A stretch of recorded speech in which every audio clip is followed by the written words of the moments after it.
I'm ready. Tony. All right. Yeah, please.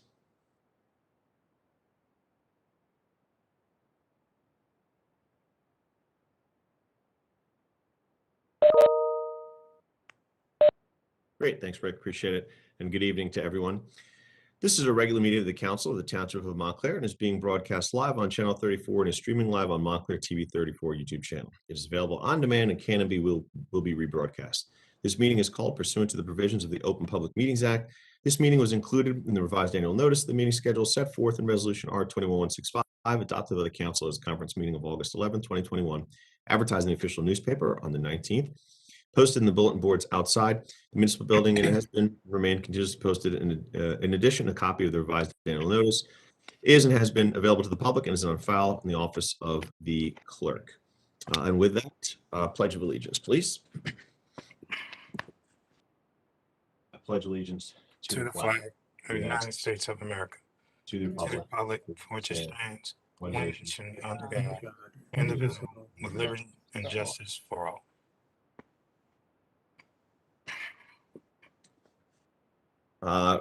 Madam Clerk, roll call, please. Councillor Cummings, Present. Deputy Mayor Hurlock, Present. Councillor Price Abrams, Present. Councillor Russo, Present. Councillor Schlager, Here. Councillor Yacovelis, Present. Mayor Spiller. Present. Thank you. Next, adopt the agenda with flexibility without objection. Moving forward to the minutes, they have been presented to the council, the minutes of March 2nd and March 16th, and I so move. Second. It's moved and seconded. Are there any corrections or modifications in any way?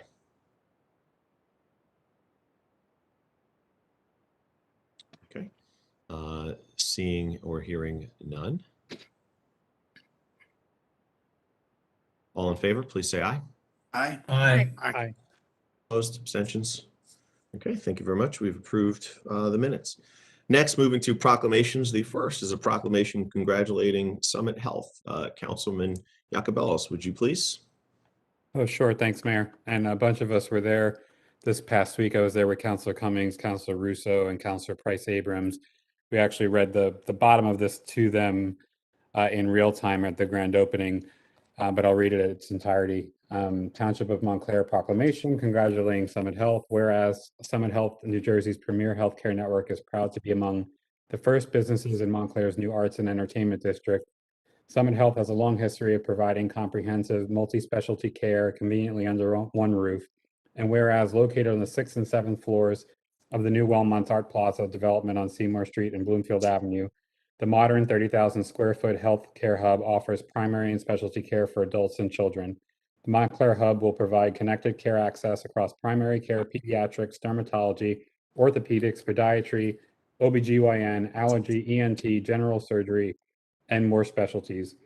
And whereas Summit Health is a physician-driven, patient-centric network committed to simplifying the complexities of healthcare and bringing a more connected kind of care, formed by the 2019 merger between Summit Medical Group, one of the nation's premier independent physician-governed multi-specialty medical groups, and CityMD, the leading urgent care provider in the New York metro area. Summit Health delivers a more intuitive, comprehensive, and responsive care experience for every stage of life and health conditions, high quality primary, specialty, and urgent care. And whereas Summit Health is committed to simplifying healthcare for patients, providers, and those who support them, by designing a care experience that's intuitive, comprehensive, and responsive, Summit Health can ensure that patients get the care they need efficiently, easily, and conveniently, and that providers get the support they need to stay focused on care and remain passionate about their work. The result is healthcare that is more compassionate, considerate, and humane, a more connected kind of care. I feel like I'm doing an ad for them. Whereas the mayor and council are proud to have Summit Health's new Montclair Hub as part of the development that will bring a vibrant collective space and destination to the community. Now, therefore, the mayor and council of the Township of Montclair hereby extend their congratulations to Summit Health for expanding their roots into Montclair with their Montclair Hub and wish them much success in the future. We look forward to the service and care you will provide to the community. And I so move. It's been moved. It's been moved and seconded. All in favor? Aye. Opposed? Abstentions? All right. Thank you very much. Appreciate that. Next is a proclamation declaring the 18th of November National Injury Prevention Day. Whereas injuries are the leading cause of death and disability to U.S. children ages 1 through 18, and whereas the Township of Montclair is committed to creating a safe environment, contributing to the safety and well-being of our children, and whereas an estimated 54% of gun owners don't lock their guns securely, and an estimated 5.4 million children live in a home with at least one unlocked and loaded gun, an increase of 800,000 children since 2015. And whereas almost every single day a child gets their hands on a gun and unintentionally kills or injures themselves or someone else in the U.S. And whereas research shows that the best way to protect children and teens from accessing guns is to implement secure firearm storage practices. And whereas protecting public safety in the community they serve, the mayor and council have the highest responsibility. And whereas hospitals, state agencies, community organizations are committed to their crucial role in reducing injuries and deaths by promoting safe practices. And whereas National Injury Prevention Day raises awareness and promotes efforts to reduce injuries among children, the Township of Montclair commends Be Smart, a program developed by Every Town for Your Gun Safety Support Fund, and Moms Demand Action, and all involved in their endeavor to protect children from injury. Now, therefore, the Mayor and Council of the Township of Montclair do hereby proclaim the 18th of November to be National Injury Prevention Day. And I so move. Second. All in favor? Aye. Opposed? Abstentions? I certainly want to thank, and I know she's on, Lorraine Lombardi, who shared this with, I think, all of us, and certainly asked that we move this forward. Touche, and thank you for her efforts and everyone's efforts in this regard. And certainly I know that all of us on the council are supportive of anything we can do, as many of these proclamations are, to raise awareness and to help with safety. So thank you to her and to everyone involved for that as well. Okay, moving forward. Next, before moving to items on the consent agenda, I do also want to note on here, as part of the process, I know that we received some emails on the matter. I wanted to speak to it specifically with regard specifically to the item number 9 on the agenda, the funding agreement between the Township of Montclair and the library. I appreciate the feedback that we've gotten and the conversations that we've had with the library board. As a note, certainly, and I know Mr. Stafford, appreciate that. You've worked to respond to individuals who've reached out. But specifically, we know that going back to the previous council, there was a closing of one of the branches of our library, which was surprising to all of us, and that we were not aware of it. And of course, that triggered a number of residents who reached out to express their dissatisfaction with such, without us knowing that was going to occur. Secondly, we did have communications with the library director around specifics with regard to a furloughing which occurred of a number of employees, which then was reported did not have any financial savings for the library. Those triggered the audit, which then came back with a number of recommendations in terms of best practices and some of the other pieces. Those recommendations were shared in a meeting with representatives from the library board. We did that before sharing the full pieces out with the public and otherwise. That was a great conversation. I think everyone who was in it will characterize that as a very positive one overall. It's great. We then made sure that publicly we shared all the information and shared with our colleagues everything that we are aware of from our financial managers and the auditors. Based on that, at that point, I specifically had a reach out from the library board president. Her and I were in communication around, was that an introduction of something? We noted that it was informational in that meeting, and that based on our original meeting with them, we were welcoming and waiting for their feedback on the potential agreement. She appreciated that and said they would get us information as to what they wanted to see in there or any changes or modifications. They have since sent us those suggestions. We have forwarded that along to the financial advisor and others who worked on the agreement to make sure that we are, again, supporting the library fully and making sure it's got the best financial practices in place. I know that is being looked at by the financial team, who will then give feedback and provide that to the library board who can then, give us their further comments on the matter. Certainly, the goal has been and always has been, and certainly I've responded to emails I've received saying this is exactly the collaborative process as it's supposed to occur, making sure there's back and forth feedback and getting to a place where there's agreement. That will continue. With that, as they have given us their items that they'd like to see in there, our financial advisor has it and is coming up with a response to that and suggestions, incorporating much of what they've asked. I do think at this point, and we've got a consent agenda, but certainly for all those calling as well, so they know where we're at with this piece as well, I'd suggest that we move the consent agenda, tabling item number 9. So I move that with a tabling of number 9. Second. It's been moved and seconded. Is there anyone who objects to the tabling of 9?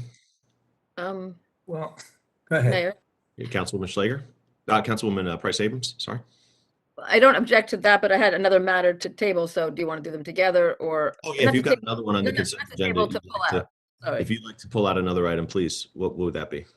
That would be number 3, which just had to do with the council schedule for next year, so that's more of a detail, but if we could pull that out to have a quick Let's do it. review, Pull out thank you. number 3 as well. I mean, that's not to be tabled, that's just to be discussed. Understood. Yep. Okay. So we'll be moving consent agenda, all items minus the 3 and 9. Furtherance to that, number 9 will be tabled, and number 3 we will come back to in a moment. Price Abrams. Can I ask a question, Mr. Mayor? I mean, Yeah, Councilman table- Jacobellis. Hold on, Councilman Jacobellis has his hand up, and then I assume Councilman Russo. Yep. Just a discussion on 8 and 10, please. So let's pull them out. You would like to discuss, correct? Yes, please. You bet. 8 and 10. Thank you. Councilman Russo? Yeah, my question is, I want number 9 pulled out for discussion. So what happens now? We're going to vote to table it without discussing it? Certainly you're free to discuss any part you want, but tabling it means that we're not going to be voting on it. Not voting on it. Well, I thought somebody was going to move to pull it out and discuss it. That's what I'd like to do, pull it out and discuss it. Otherwise, then people who want to know what we're talking about and why we're doing what we're doing don't have any discussion. They don't hear it. Residents who've called in and want to hear what we're going to do about this issue, the library issue, are not going to hear anything tonight? Well, I wouldn't characterize it that way, in that we've just discussed the process that got us to this point. If you have any specific questions that you would like, I know that our manager and financial advisor are on here, so you certainly are free to ask any of those questions that you see. Councilwoman Price Abrams? So Mayor, if I may, why don't we do as we are with the others? We'll pull it out as we get to the numbers that we're still going to discuss, even though we're going to table it. We'll say what we feel like we need to say at number 9, and then we will proceed to table it and not take a vote. Is that acceptable? That's totally acceptable. It gets to the exact same place. Absolutely. Yeah. Thank you. All right. Let's Any get other us to items? the same place? I don't know. Go ahead. Any other items to be pulled out? All right, seeing none. So moved, and has been moved already. Items 1 through 11 on the consent agenda, pulling out numbers 3, 8, 9, and 10. It's been moved and seconded. Madam Clerk? Counselor Cummings, Yes. Deputy Mayor Hurlock, Yes. Counselor Price Abrams, Yes. Counselor Russo, Yes. Counselor Schlager, Yes. Counselor Jacobellis, Yes. Mayor Spiller. Yes. Thank you. Appreciate that. Moving next, Councilwoman Price Abrams, would you like to discuss R21-210? Thanks, Mayor. So I had initially agreed to the dates that the clerk had proposed to us, and then since that time I had learned of a potential work conflict. I did send a communication to my council colleagues, but we didn't have a full response. I don't know if it's possible, so I'm doing this detailed matter here so that we could pass that resolution. We are scheduled to meet in 2022 on June 14th, and I'm asking, which is a Tuesday, might we instead meet on Monday, June 13th in lieu of the 14th? And to note that the next meeting following that will be on Tuesday, the 21st, which is just a week. So it will be either a week or 8 days away. So I don't know if anybody is in a position to look at that, or if we put it off till later in the meeting, people can identify whether that's feasible, and then we would amend it to ratify it here. If it's not possible, then I accept that that's the case. Is there, I mean, any calendars are always the tough part. Is there anyone that would not work for and we can't make that accommodation? If folks need till the end of the meeting or something, you want to put it on later, they can. Well, I think everyone got it in advance, Councilwoman. So, I mean, I Just think. trying to make sure everyone has the opportunity. Yep, I'm sure everyone's reviewing all their documents, emails and stuff. So without objection, we'll make that modification. Is there objection?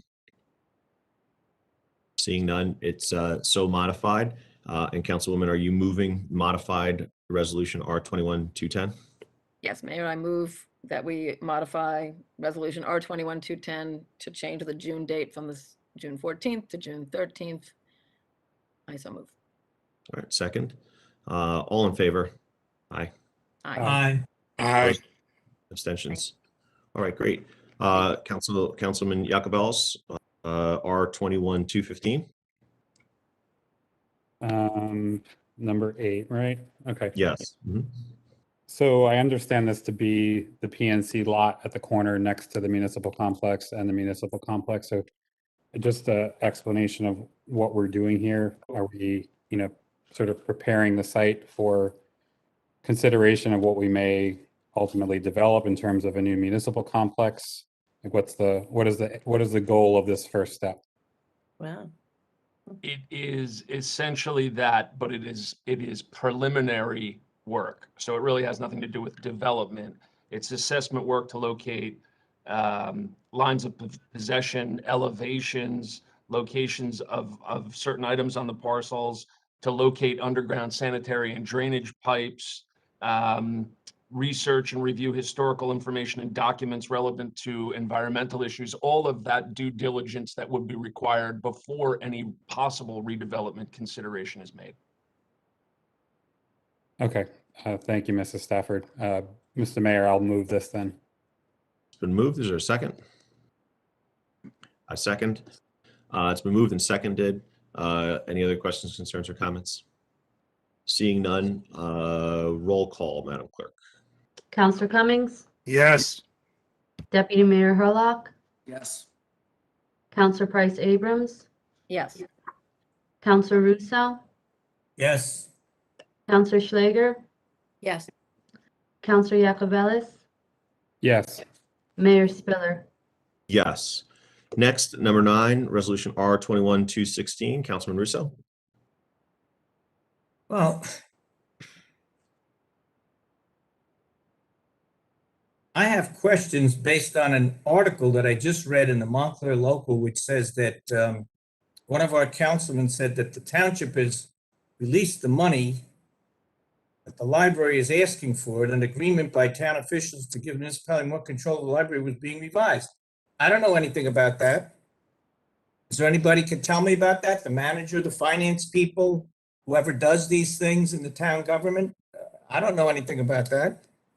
Is there a new agreement? Is there a reason to table this? Is because there's a new agreement, or is this agreement going to be similar to the, just tell me more, please. That's all I'm asking. I'm asking what any resident would ask who's on here right now. Because they're all going to be asking me and our other council members the same questions for the next week or 2 weeks. Can the manager I'm answer sorry, that? I can't answer because I haven't read the article. I don't know what the article says. It has nothing to do with the article. I'm saying I read an article that just made me wonder what is going on. The article is in the Montclair Local as of 6 p.m. tonight, with Councilman Peter Jacobellis saying money the township has withheld from the public library will be released, and an agreement town officials drafted to give the municipality more control of the library was being revised. Who can tell me more about that? I'm only an at-large councilman, 22 years. Well, Why is this being tabled? Why is this being tabled? The mayor made a motion to table it. Why is it being tabled rather than Hey, discussed? Bob. So from my perspective, Bob, I think that we put forth an agreement that we had conversations with the library about. And the library shared with us some modifications that they felt were necessary. We went over that and felt that there may be some collaborative work that we can do to make some adjustments based on what they shared with us. And we met, looked at it, and at the time, we're now, in fact, doing a revision. I think the mayor said Mr. Benecke is looking at it that we will share back with the library to look at those revisions. I think if there's one thing that you seem to be asking, and I'm not sure that I understand why, you have access to the agreement. And so you can read it. And I think that will give you an opportunity to maybe ask some questions that are based on what you see. I think what Mr. Yacobelis is referring to is that there have been some questions of whether or not the township was releasing third and fourth quarter funding for the above the statutory amount, in which the last meeting we had, the CFO requested that the library send her the documentation or at reasons for that funding, which she received. And I can almost honest, I truly believe there was a miscommunication when we left our meeting, in which we said that, hey, for these funds, the CFO requested that you share the information sheet, the documentation she wants. And once you get that, she will release the funds. Now, what we discovered was that once she received it, she did not release the funds immediately, and she was asked to please release those funds. So they've received those funds, or they will be receiving those funds, and they will also receive a revised version of the agreement, which I think is a necessary tool for us to move forward with in the efforts to make sure that the library is funded, but that we're also getting a clear budget of money being used for things that are above the statutory limit. Mr. Yacobelis, is that somewhat accurate of what your statement was to the paper? I didn't make a statement to the paper, but that was Okay, what well, I that's said what- to in response to constituent emails today. That was my response. But I will say that I think what we need to move forward, I think a few of us have to get closer to the detail here. I don't know what you, Councilor Cummings, or you, Deputy Mayor Herlock, or you, Mayor Spiller, have seen. I think you have I think you're closer to the detail here. You're closer to the audit. You're closer to the findings of the audit. You're closer to the recommendations that staff and consultants have made that we have not benefited from. The rest of us have not benefited from. And I think in order to move forward, regardless of this back and forth on a revised agreement with the trustees, that we have to have a meeting with various stakeholders at the table. I think it would make sense to have somebody representing the auditing firm at the table, our CFO, the library CFO, and a few of us to answer some basic questions. For one, I don't know what's fact or fiction in terms of what was even audited. There's so many claims that a draft budget was audited and then that's been refuted. What's true? I don't know the answer to that. I want to know the answer to that. The stories about overstated components of the budget, again, that being supposedly based on a draft budget versus the actual budget. Folks from the library representing that was a mistake. So there are quite a lot of elements like that I think, if taken at face value, would certainly cause alarm and want anybody to conduct an audit. But I'm not clear that, I just have not been as close to this, I think, as some of you have been on the finance committee. And I feel put in a position where I can't make a decision.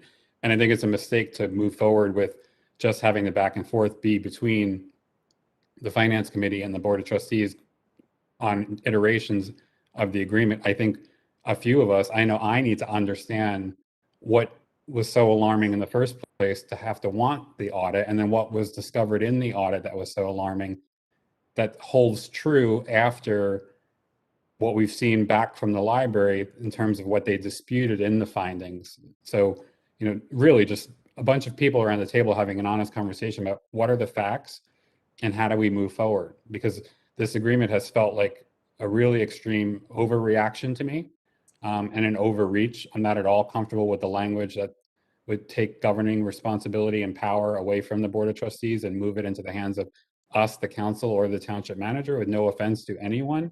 I just am uncomfortable with that structure of governance for the library. It seems like an extreme reaction.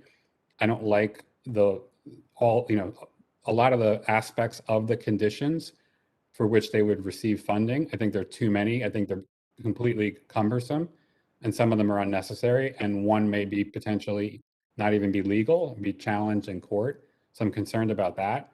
So I just think a few of us who have not had the benefit of being close to this on this whole journey would benefit from having a conversation with some key folks around the table. And that's what I'd like to recommend. That's the only way I'm going to feel good about supporting any kind of agreement going forward. And to be clear, there's nothing wrong with, and I don't think any of us have a problem with wanting any of our institutions or departments who receive money to be managed responsibly, financially managed responsibly. It's just there are too many versions of the truth floating around with this situation, and I don't know who to believe, and I need to look people in the eye and have a conversation and get to the bottom of that. Mr. Mayor, I was trying to make some points, and I guess Peter, because he's the one quoted, gets to make all these points. But I have one point that I'd like to raise. When this was brought to us 2 weeks ago, I'm the one who had a circle and a question of why is there even such an agreement? I've never seen this before. And I said that I don't remember in all my years on the council seeing an agreement like this. And I was told, the manager said, yes, this is new. Fine. Maybe we'll do it in the end anyway, but we'll do it with the input that people have had questions about. But it says 7 years from November 1st, 2021 till October 31st, 2027, long after I'm gone. I'm a library supporter and a library experienced council member. I've had 4 years as mayor chairing or appointing the library board and sitting on the library board. And then I put great people on to straighten out the library with problems it had 20 years ago. I called upon Mayor Jackson to serve, Councilwoman Jessica DeConick, and even our current deputy manager, Brian Scalabro. They all asked by me to help serve, to straighten things out, and they got straightened out. Now, if there's a problem now, I've seen and heard discussion of these issues for a while, but I'm still very confused about why an agreement has to be even put together if whatever audit was done based upon a preliminary budget or whatever was done. And this audit costs a lot of money when the library has its own audit. It does. So I wanted to discuss this tonight because I know a lot of residents have gotten a response from me. I respond to everyone. I don't necessarily say what I'm going to do, but I'm going to work with my colleagues to try to resolve these problems. Unfortunate conflicts. It sounds like everything's rosy and fine, but it's not. So my question is, what are we going to do about the library going forward? Are we just going to now have 2 more weeks and then present another agreement, which we'll have people arguing against? Or is everybody now down for a good session of clearing the air? And is the only person who called me today on this, and I respect and thank him, is Councilman Cummings, who said to me that the library is getting its funds. But is it one of these things in consumer fraud work that I used to do was always the check is in the mail. But is the check in the mail? Where is the money that the library needs to operate and has been waiting for? Where is the money right now? Is it in some office? Is it in the mail? Is it being delivered? What's going on with the money? That's what I'm asking the manager. Well, I believe that what Councilor Cummings said is accurate. I believe that the chief financial officer will wire the money to the library as she would normally do in the normal course. Oh, that's great. Okay, so we don't know if they got the money yet. We don't know if she sent it yet. I can only talk to you about these things. Maybe tomorrow morning you can get me some information. Let me know what we sent. Did we send third quarter, fourth quarter? Is it 250,000, 500,000, 700,000? I reread all the material, all the correspondence today with the library, with yourself and all. I read all these things, seeing a lot of confusing information, but it seemed like a sincere attempt by the library to answer questions and to straighten out anything that was not done in the most efficient and financially responsible way. But I don't see that they've done anything so terrible that the money should have been withheld. I also want to ask another question, and maybe this is directed to Councilman Hurlock. When I stood on the steps a few months ago with Councilman Hurlock and the mayor and Councilman Cummings of the branch library, everybody's all happy they're going to get money to keep the library open. Well, did they ever get that money? Where is that money? That $100,000. They want 125. They wanted. We gave them 100. That seemed like another nice kumbaya moment. Where is that? Did they get the money? Is the branch library funded? Are we jeopardizing that? Something that we all fought to get back. They did get the money. It's not in jeopardy. They have applied it to. I can't hear you. Did receive the $100,000 and the branch has been open. It's not an issue. Why is it not an issue? What if people are calling asking for, they want to know whether that money's included in the overall money? It's not an Bob, issue. they received the money. The $100,000 was allocated. That's how the branch got open. What exactly are you asking? I'm asking if the branch has the money as And part of the for the third 100,000. time, I will say yes. For the third time, the branch has the money, and that's why the branch was open. Very good. Thank you. I don't know that that answers my question because I want to know whether the overall amount of money that's being released includes that money. Or is that money additional to the money that's not been released for the third and fourth quarters? We're midway into the fourth quarter.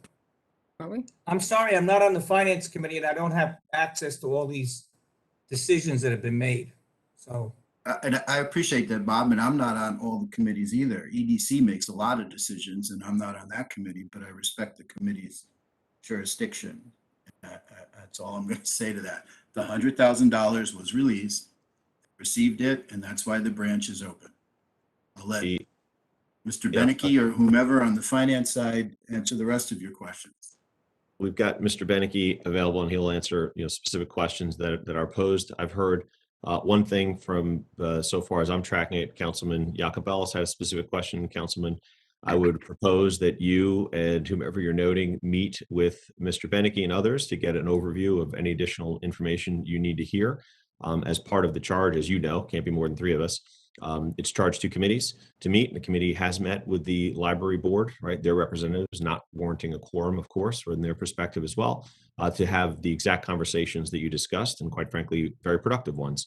And certainly all in agreement walking out of there on common interests, right? So I think that was, and anyone, as I noted before, including anyone who was there from the library, I think would agree with that characterization wholeheartedly. It continues to be an iterative process. And as is noted, we do have the limitation, if you want to call it that, right? But when we want to present things fully to the council, it has to be during a meeting like this, and we present the information. But certainly you, and I would offer up to, whoever, up to 3, can't be 4, would like to meet with Mr. Benecke, the town manager, CFO, whomever, including the library side, and have that conversation so you're up to speed. I think that's a very clear request, and certainly it can happen. And then you will determine, what you're comfortable with or not. And certainly others that have gotten the information will as well. So I heard a specific request and ask there. I heard a specific question from Councilman Russo as to what the status is. The status currently right now is information is going to be shared back with the library and specifically through their president, shared out with their team to see if the suggestions that they've provided to us and that Mr. Benecke and others are working on to try and include, wherever feasible and possible, is to a point where we are in mutual agreement, or if they still have concerns, right? That is the status currently. And Mr. Jacobellis, your meeting and anything else can occur during that time while that conversation is ongoing, of course. That's where those pieces are at specifically. Funding issues, directly, yes, they've received the funding previously. And certainly, as Councilman Cummings had noted, when we received the emails that they hadn't received the additional funding above the statutory minimum, we did specifically, and certainly my colleagues who are on there will note, I specifically noted and said, were those funds released? Because at our meeting with the library board, their representatives, we said if you received X and Y, you would release them. She indicated she has, and that there was a miscommunication in her releasing, and she was releasing those funds. So the good news there, those funds are being released, if not already. So with that, I think that are the questions that I heard. Wanted to catch those up before we get too far along. Next, I have Councilwoman, and I'm tracking when you put your hands up, guys, so I see you. I got them written down, so you keep raising them, but I got you. So Councilwoman Price Abrams, and then we've got Councilwoman Schlager. Councilwoman Price Abrams. Thanks, Mayor. So just because you used the pronoun she a couple times, were you saying the CFO? It's been asked. I just wanted to be crystal clear that there was, I don't know who had to authorize it. If I understood correctly from several meetings I had trying to understand the perspective of the library board of trustees and folks from the foundation had shared some information with me. There was the meeting that took place, I guess, around a month ago, the 18th or so of October. And at that time, I believe someone referenced, Mayor, that it was you who said what is needed to allow the dollars to be released for the Q3. And those documents were identified. And then I believe the next day, according to the folks I spoke with, those documents were provided.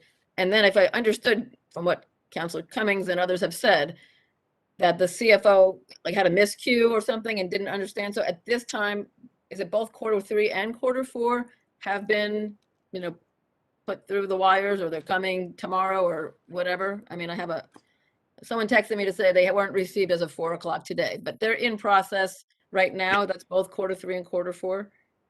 Yes, that is my understanding. And I shared it with this group publicly last time, right? And for the decision-making, as was asked by Councilman Russo, all these decisions are made by the council, right? Council approved the extra $100,000, right, that moved forward.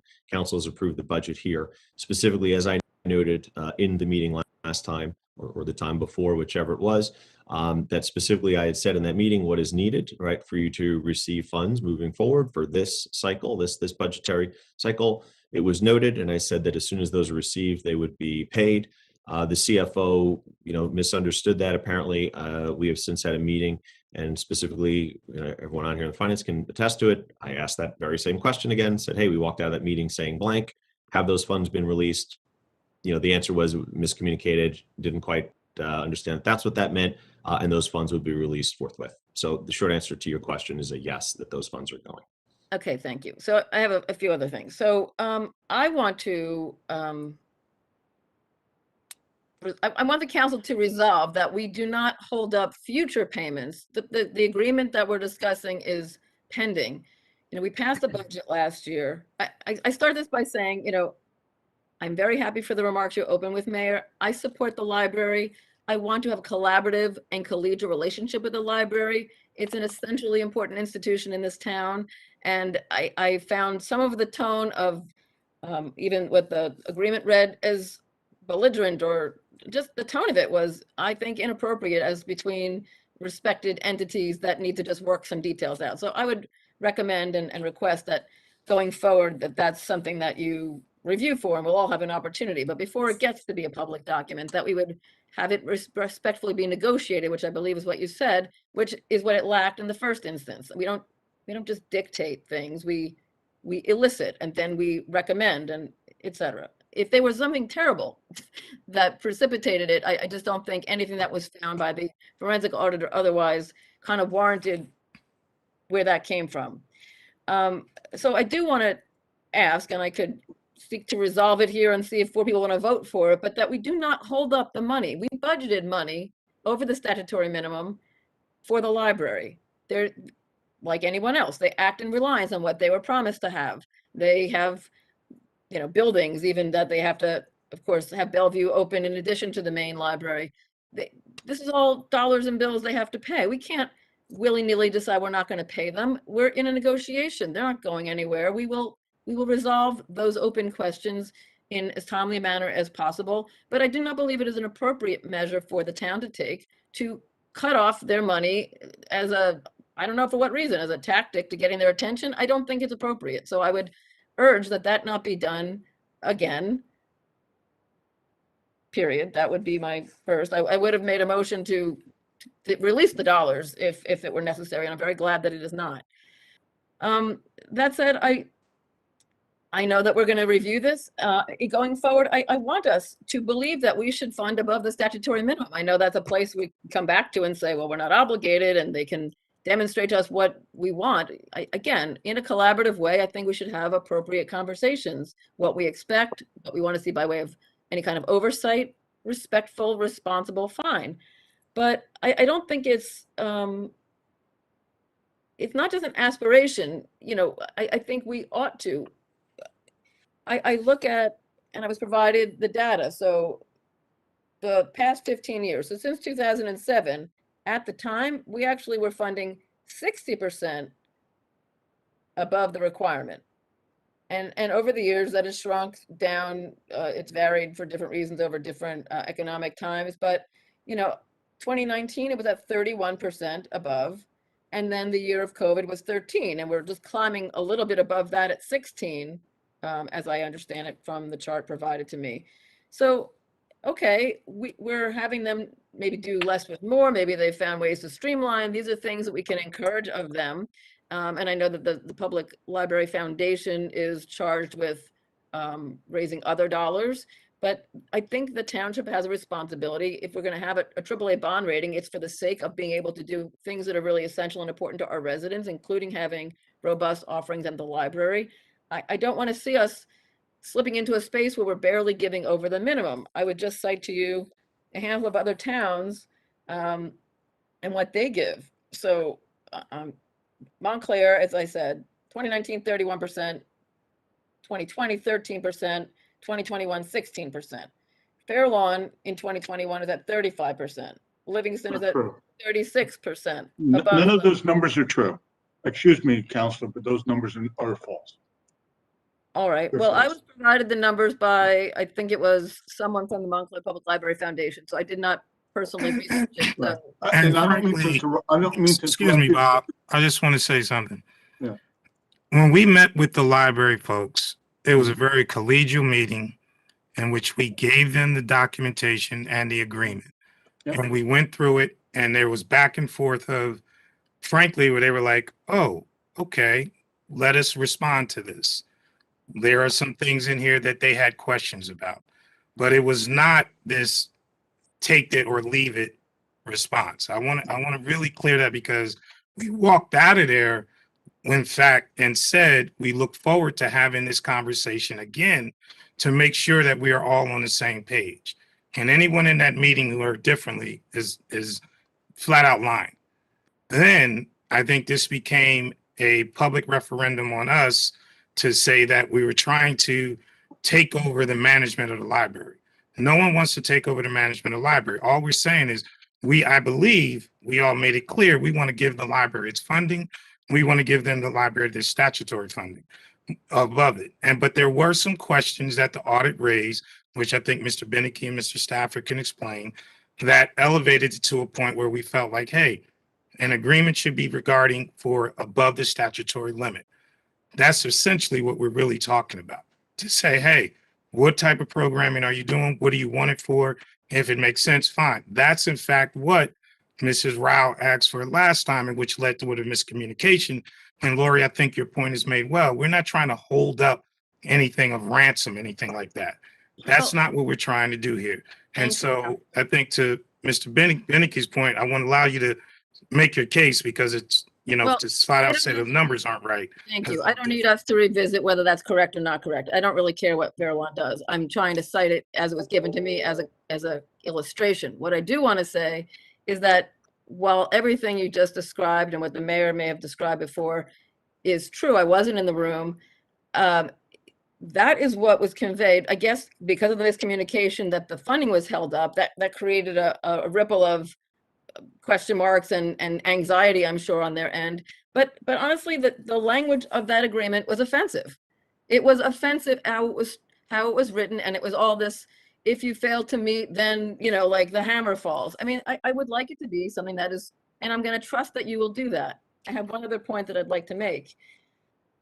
And this goes to, and this, you know, there's no other time to say that but right now. Can you think of anything else that the library would be besides a municipal service? The library is a municipal service that we all enjoy, and there is a municipal services committee of the council. So of course there's a finance aspect of what you're dealing with, but there is a municipal service aspect of it as well. What else would naturally fall within our purview besides, how could the library not?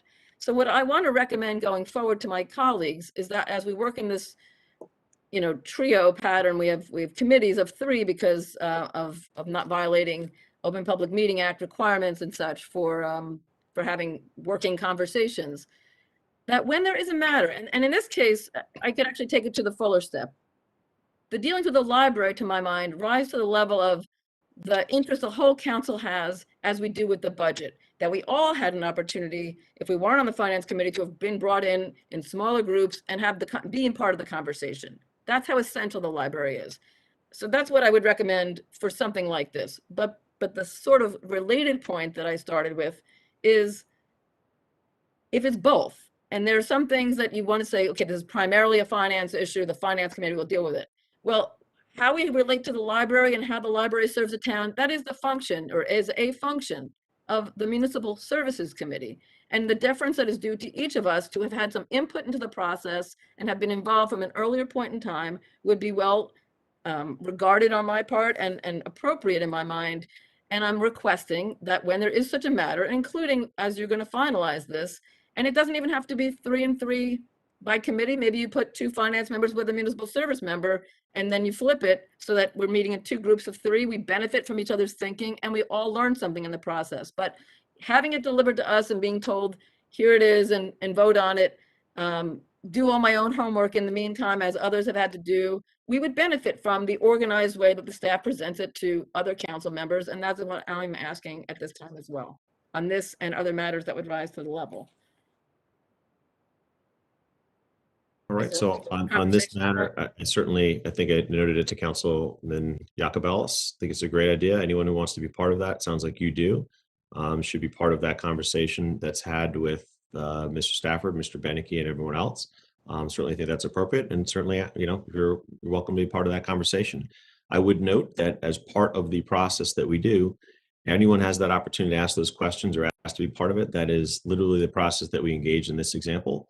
This information, after we receive the information from the library specifically, this whole body was right in the middle of one of the branches being closed without anyone's knowledge. This body voted on giving them additional funding with the stipulation that that branch be open. This body approved that language and that money and voted on it. This body then was also received those emails complaining about the challenges and the pieces that were associated with that and of the closing. Furtherance to that, when that challenge moved forward, and of course the financial concerns were raised around furloughing individuals and closing a branch and then having $0 savings, there was a audit performed. That audit information again was shared with the library board. It was then shared with this whole council. We also had Mr. Benecke on. We had others on the auditors on to fully explain that process, to ask if anybody had questions or if anybody would like to take a deeper dive. We did it as a conversation, not as an introduction of anything, literally as an overview to see if everyone was comfortable with where things were at. Again, at that point, after that point, we received feedback from the library, as Councilman Cummings noted, always to be an iterative process, and that work continues. But I'd say any step along that way is an opportunity for anybody to ask more questions or to ask to be further briefed or to get further details or information. Specific to the question here, though, I hear an ask to specifically give that information, that briefing. Up to 3 at any one time can participate in that process. I've heard Councilman Yacobelis and Councilwoman Price Abrams at this juncture who would like to have that information, and I'm sure our financial advisors and Mr. Stafford can help set that up. Councilwoman Schlager, I know you had your hand up. I did. Thank you, Mayor. You bet. I think that what I would like to see at this time, and I think I speak for many of my constituents and the public that I heard from, which, by the way, I'm pleased to live in this town that cares so deeply for our library. I've never in all the years I've been on the council, I've never gotten so many emails and phone calls and texts regarding this subject. So I think what would help all of us, and correct me if I'm wrong, I would like to see a timeline, a very simple timeline, a clear order of actions of what happened here and why we came to the point where we needed an audit. And I would like to see that. I think it's a simple thing to do, and I think it would help all of us, including the many people that I heard from. Included in that timeline, I'd like to know if somebody can remind me of when the council, either the previous council or this council, voted to proceed with a audit, to have the funding put forth to conduct the audit. I don't remember voting on that. And I, the first one to say, I don't remember everything. There's a lot of stuff going on. So I'd like that included in the timeline. I'd also like to know if the audit, the actual document, is a public document. Can people read it? Is it somewhere somebody can see it, read it, ask questions about it? I also would like to know if with a second agreement, if there is one that's going to come down the pike, which I would like to be on that small committee with Councilwoman Price Abrams and Councilman Yacobelis. If we are able to, at that point, or some of us, somebody, sit down again with the library, with the trustees, with the chair of the trustees. I think we need to listen to them, respect them, embrace them. I think that we owe that to them, and I hope that will occur again. I wasn't at that first meeting. I don't know who was as representatives of the council. So I hope that happens, part 2 of this agreement. And I think that's all for now. Thank you. You, Council, and good news. I think we've got that part as a yes. So, and remember, also not just limited to just you three, but it's only 3 at a time. But certainly, you three can be or more, whoever decides. Councilman Yacobelis, and then Price Abrams, and then it looks like Russo. Those are the 3 I have next. Councilman Yacobelis. Lori, did you want to go first? I think your hand went up before me. Mine is actually quick. And it's a point of clarification because it was explained to me that it was the timing of the budget when the agreement to reopen the Bellevue branch happened. And so it was my understanding that the 100,000 was just, added to what we were going to give them as above the statutory. So, and that's just coming out, in a combined way in the quarterly fashion. So could someone just clarify that detail? I don't know that, Deputy Mayor, I don't know if you were saying that it was given to them as a lump, or it's my understanding that it's just been part of what was due them quarterly as the over and above. If someone would clarify, please. All right, at this juncture, I've heard a decent number of questions, and including this one that go to Mr. Benecke and Mr.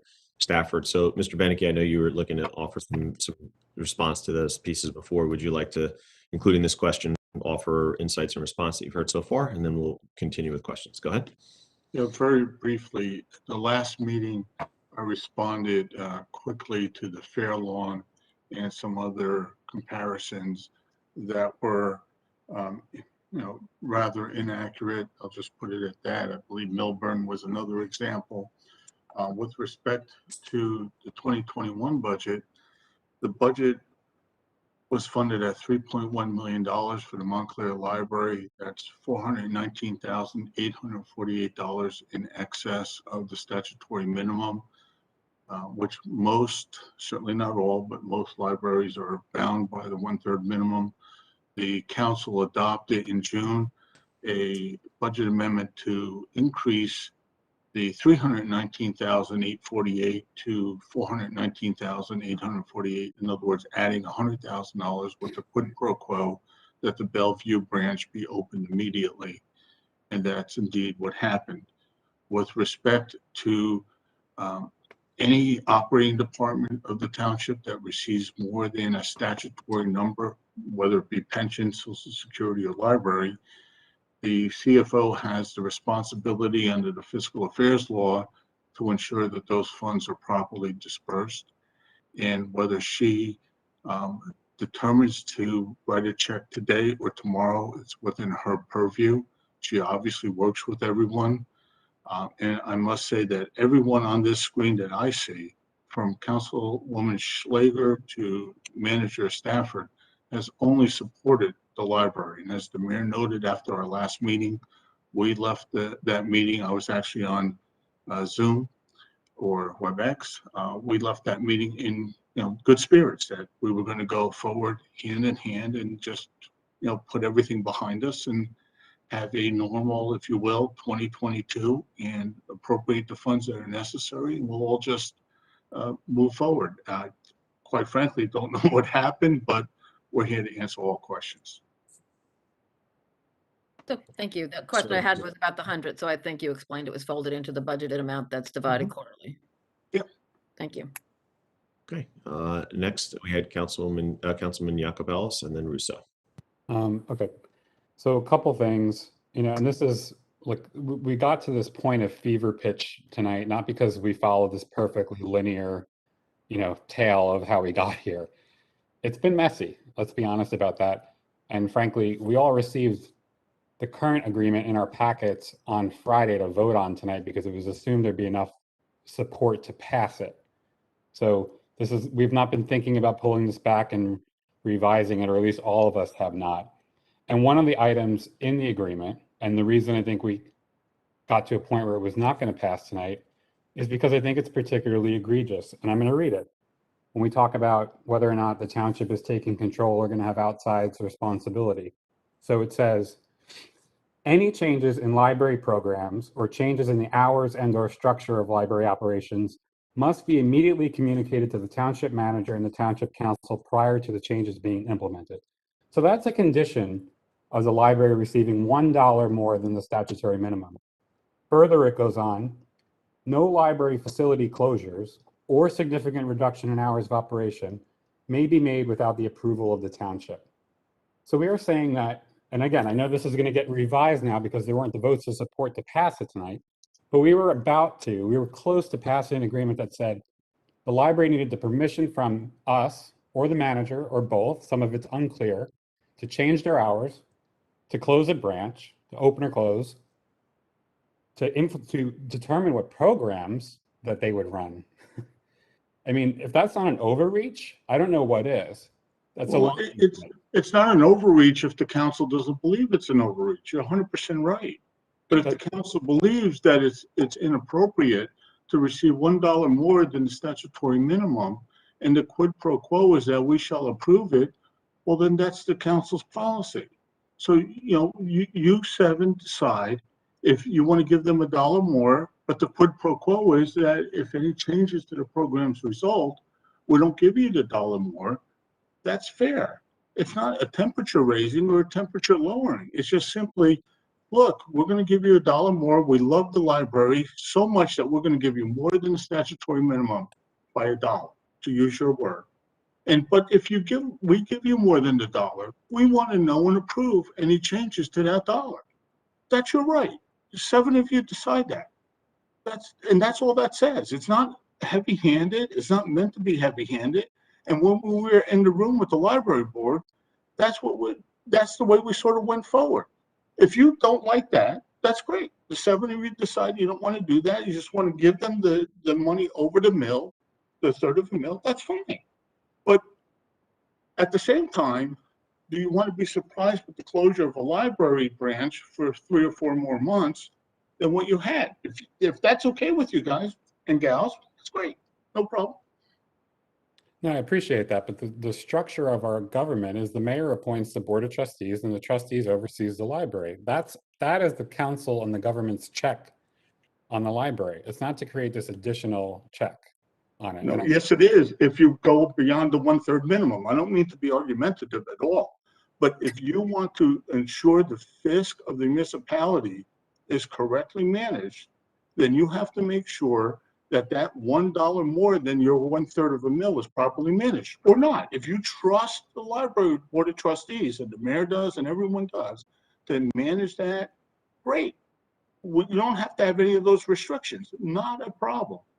But it's a cognizant decision. It's not just, we're gonna wash it and give them $418,000 and do what you may. But if it is, that's fine. That's the cognizant decision. That's all this agreement says. And I don't mean to put you in the position of having to defend it, Mr. Benecke. I know you were drafting something that's probably modeled on other agreements around the state or the country. It's just for us, really, for our deliberations and what I think is appropriate. And it's my own, it's just my personal perspective here. Sure. And I do want to just reiterate, and I know we've resolved the release of the Q3 and Q4 funds, but it should never get to that point again. I have an email exchange with our CFO where she very clearly said to me she was withholding the funds pending the outcome of this agreement. That is not okay. We have to make sure that if the council allocates funding, that it gets allocated. And if I ask what's the status, it should not ever be, funds should never be held up based on something that may or may not happen down the road by the council. We did not have an agreement in place, and a pending possible agreement was the reason why these funds are being held up. I want to make sure that that never happens again. This is a government. What I'll say to that is that's where the miscommunication occurred. Right. Because when we left out of the meeting with the agreement that we gave them, all that we require, all we asked was, hey, send us what documentation we asked for and the check will be cut.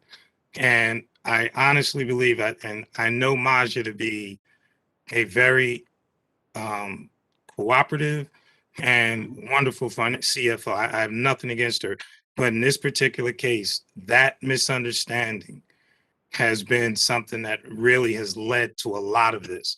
Because if in fact, when she received it, she had cut the check, I'm not sure we would be in this much of the vitriol that we're having. Because that's, to me, was a very key part of miscommunication, which I think we will all own, because that was something that was said. Send us the documentation, send it to the chief, and we'll get you the money. And frankly, when we did meet again, the mayor did ask the question, well, why isn't it sent? And Maja's response was one in which it was clear that she didn't really understand the directive given was, please send the money send the money once you get the documentation that you requested. So I don't want her to be I don't want to characterize her or this not happening because it was like we were holding it up to basically hold hostage. That's not the case. This is truly a bad case of miscommunication. And I'll stand by that based on in that meeting and based on the directive that was given to her. So I think that's just something I want to make very clear. Unfortunately, it happened. We're in the position that we're in right now. I'm not saying it's time to move on, but I think I will also admit that I think the comments from the public have also had an impact to say, hey, we're doing what we say we're going to do. We looked at it. Mr. Benecke is making some revisions. What I hear tonight is several of you want to see those things, which is, hey, fine by me. But there's a lot of history here. This just didn't start in the last 2 weeks or the last 2 months. But I want to make it clear that where we are from my standpoint, I don't know if Deputy Mayor Herlock or Mayor Spill have a different point of view, but honestly, I just see Maja simply made a mistake without sending those funds. Lori, can I just close out real quick? Well, there's one more thing, It's Councilor Lori next. Yakubowski. Just hold on a second. Not Lori next. Councilman Russo's been waiting. So it's Councilman Russo and then Councilwoman Price Abrams after. Mr. Benecke, you're finishing your comment. Just really very quickly, Councilor Yakubowski, what you just said, and obviously what Councilor Cummings just said is 100% true. What we need to understand and clarify is if the library receives more than the 1/3 of the mill, is it then automatically given to them, or do we treat it as though it's an operating department like any other department, which comes under the scrutiny again of the fiscal affairs law of the CFO? So, for example, do we simply give the health department or any other department their check every quarter? Or do we ask for value engineering, value assessments, cost controls, cost benefit analysis, which Maja and her team are famous for?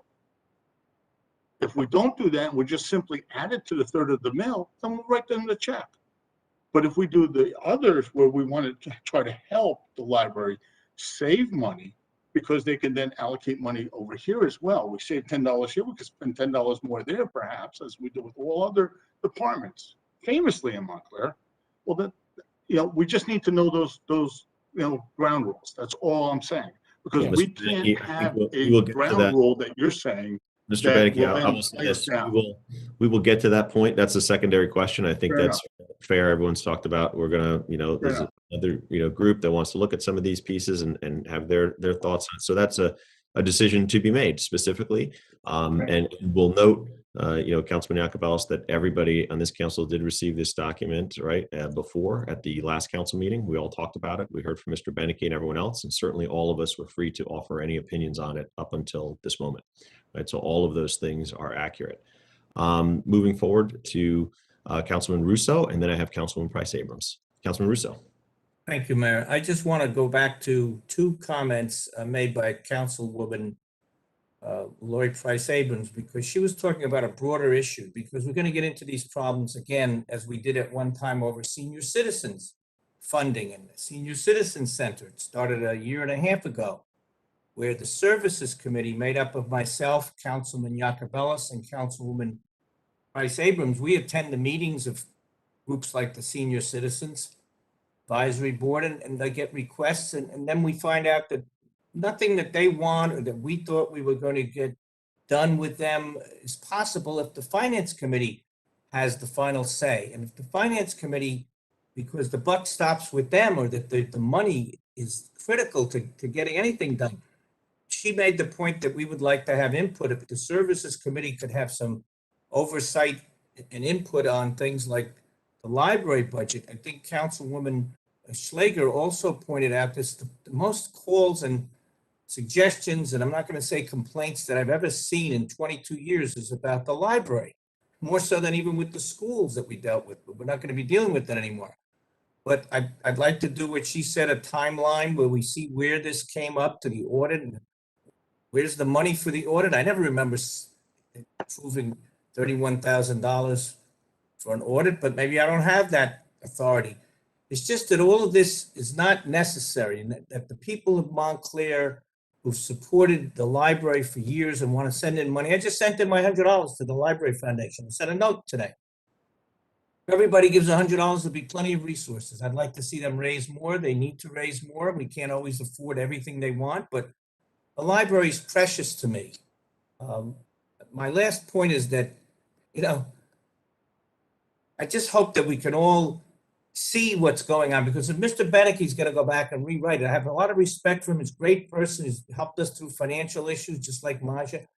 But if he's going to rewrite this and then it comes back to us and we still don't like it, or the library doesn't like it, how's this going to get done so we don't confront the same issue in 2 weeks? Thank you. Well, again, Councilman Russo, somebody will have to rewrite this unless one of us is offering to. But Mr. Benecke, and appreciate that he always is aggressive around the finances. I believe that's your tag signature, Mr. Benecke, in your emails. But that has served us well financially here in town. But it is on us, Councilman Russo, as you note. That is why it came before us weeks ago when this was brought up and shared as a conversation document. And also, again, now it is our call as to what language we want to see, if we want to see language. Councilwoman Price Abrams. Thanks, Mayor. So just one last point, because it was raised with, someone else's comments a moment ago. I did, in the conversation that I had over the weekend, both with the members of the Board of Trustees and I'm not sure, maybe it was the foundation people, but I heard that everyone left the meeting on whatever day that was, maybe it was the 18th or something, in a good spirits, if you will, a good sense of understanding, and clearly, like, the misunderstanding about whether to send or not send the Q3 and Q4, kind of triggered a reaction that wasn't even intended. But what I was also told is that it was not mentioned that there was going to be a written agreement, and that was another reason why there was such alarm, both for the fact of it not having been made aware of it when they were sitting with you the day before. It came out at the council meeting maybe the night later. And that the tone of it, as I said, and I am amplifying what Councilor Yacobelis said, and I'm not looking for a response or reaction from anybody else, except for to say that as with more time and reviewed it, it was I don't believe it is the same, and this is a conversation we're gonna all have to have. It is not the same as a department once we're giving the extra money. They still have statutory authority of how the library board of trustees operates. If we give them the money, we entrust them to do appropriate programming and other services for the town. We've set a stipulation about Bellevue being open, but other than that, it is what I think should expect them to handle, and just honorably, but responsibly. They're the professionals about libraries. They're the volunteers about libraries. So I think we have to own the fact that the tenor and the language of that was objectionable. And I think it does potentially constitute an overreach. And that is why it will be redrafted. And we will, as you noted, Mayor, have the opportunity for some fine tuning of the language and get to a place where it is a negotiated document, not one that was like done to someone. It really felt very much that way. So that is my experience of having talked to them. It just seemed that there was something that came out of left field after the feel good meeting. And I'm okay to be done with this conversation when others are finished. I think, we have said what we had to say, many of us. If anybody else has things to say, of course, they'll do that before we end it. But I think we just have to take some ownership of this wasn't as well executed as we would want, and having more people involved with the ability to sort of offer input in a timely way before it's a public matter that's causing great upset, I think will serve us well. Thanks. Well, I think a lot of it is Ann's, Councilwoman, but, again, you noted something earlier, and Mr. Benecke jumped in. We do have to also, when, we're citing information and presenting it as fact, note, when he noted that the information was being presented was not factual, I'll also specifically note the group that met with us received the document specifically. It was handed to them. They have a copy. They had it then. So for anyone to say they did not know what we reviewed it together, we read it together. They got it beforehand the meeting. They came in prepared to talk about it. So that is just factually inaccurate.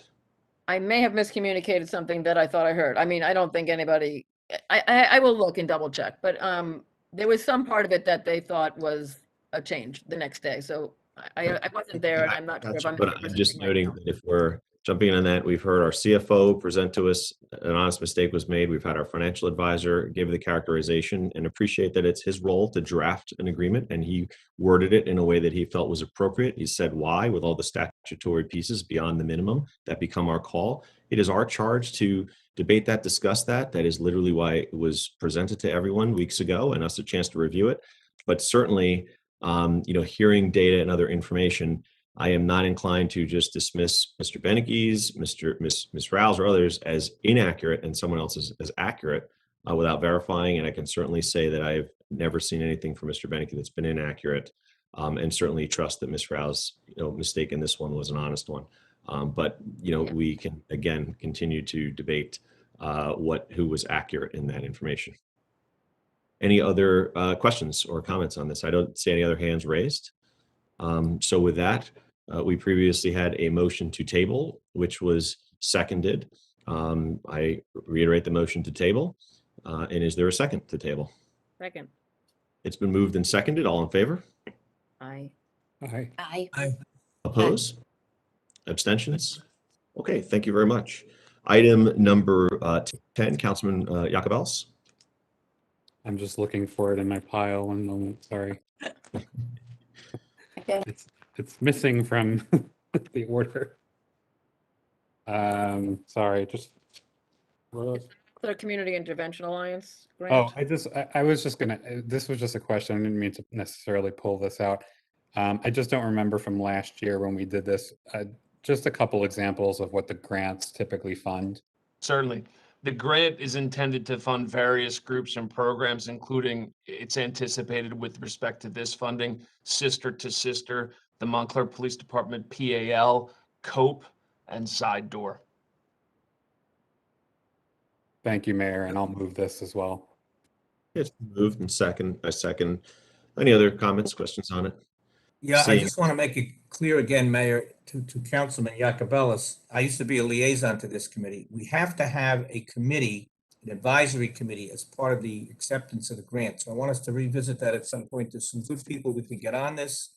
and there's a few inactive people, but there's a list of people who are on the MCIA advisory board, and that's required by taking these grants for mostly for substance abuse, and dealing with young people. So let's get that done. Thank you. Well, we've moved it and seconded it. So all in favor, Madam Clerk, can you do the roll call, please? Moni? Counselor Cummings, Yeah. Yes. Deputy Mayor Hurlock, Yes. Counselor Price Abrams, Yes. Counselor Russo, Yes, Counselor Schlager, Yes. Counselor Yacobelis, Yes. Mayor Spiller. Yes. All right, thank you very much. Next, we have a number of items which are added, but I think are pretty self-explanatory. First is Resolution R21-219, authorizing the cancellation of various improvement authorizations of the General Capital and School Capital Fund, and I so move. Second. It's been moved and seconded. Questions, concerns, comments? Councilwoman Price Abrams? Thanks, Mayor. I just don't fully understand, whether the manager or Mr. Benecke could just explain what, there's a couple of these, but this one happens to be the one that's relating to school capital and such. I don't know if there's anything literally, is there money that wasn't expended, and then where does it go now? Does it revert to the schools, the fact that we don't have their money anymore? I mean, I'm not sure if I'm down the wrong road here, but I don't really understand if someone could just explain what this does. Certainly. As part of the comprehensive debt management program, the listed unused, funded, and unfunded capital improvement project balances, meaning some of the balances were funded, some were not funded, but were authorized, so the money doesn't actually exist, would be canceled, with the primary objective being reduction of outstanding debt. The cancellations would total just under $700,000. The old accounts would be closed, and the balances would revert to their respective balance sheet accounts.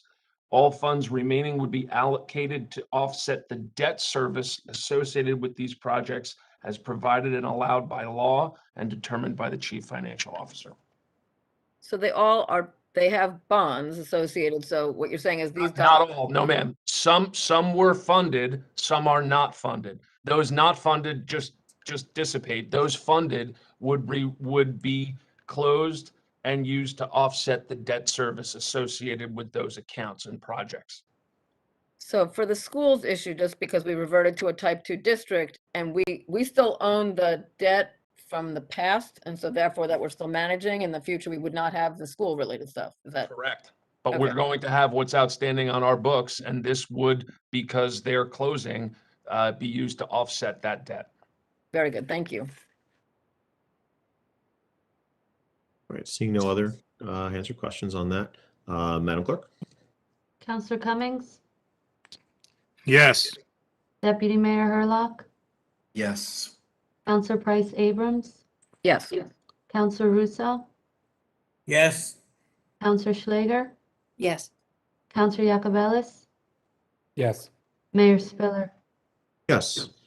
Next is Resolution R21-220, which is a resolution to cancel grants receivable and or grant serve appropriation balances, and I so move. Second. It's moved and seconded. Questions, concerns, comments? Mr. Karasik, it's cancellations. Do we have to do roll calls like cancellations, or I know you could do it all in favor. all in favor? Aye. Aye. Opposed? Abstentions? Okay, it's canceled out. Thank you.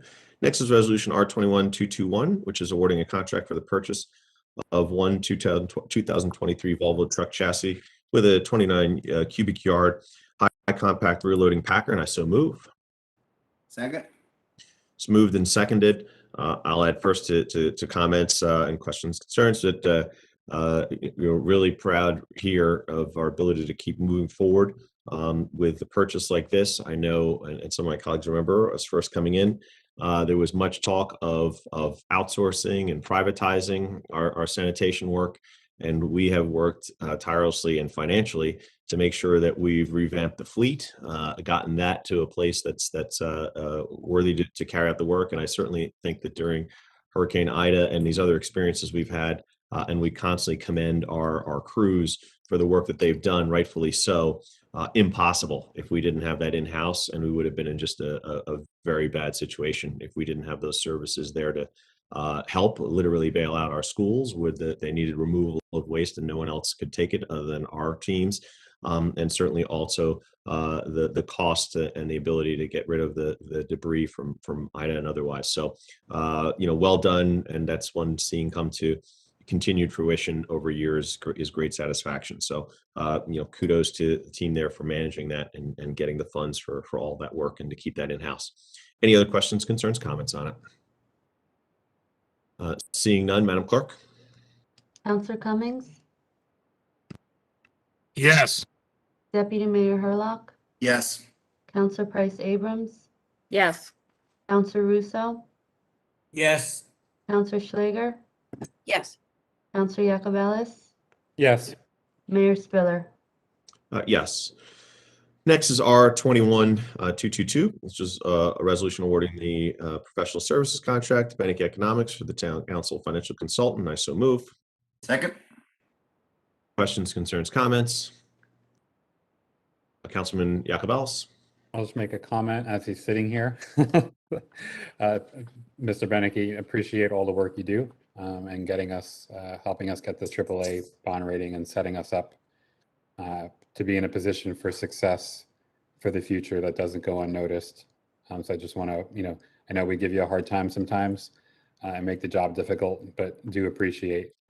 And, the only thing I would ask going forward is, I think we have a divided council, and I don't think a committee is necessarily always reflective of the governing body as a whole, as it might have been in the past. So I think we just have to be sure that there is a fourth vote on things that come out of committees, particularly the Finance Committee and all committees, frankly. Thank you. And I'll just note, though, Councilman, previous councils, we had plenty of disagreements as to what came out of committees. We were not unified in that and probably voted in the same manner of unison as this council does.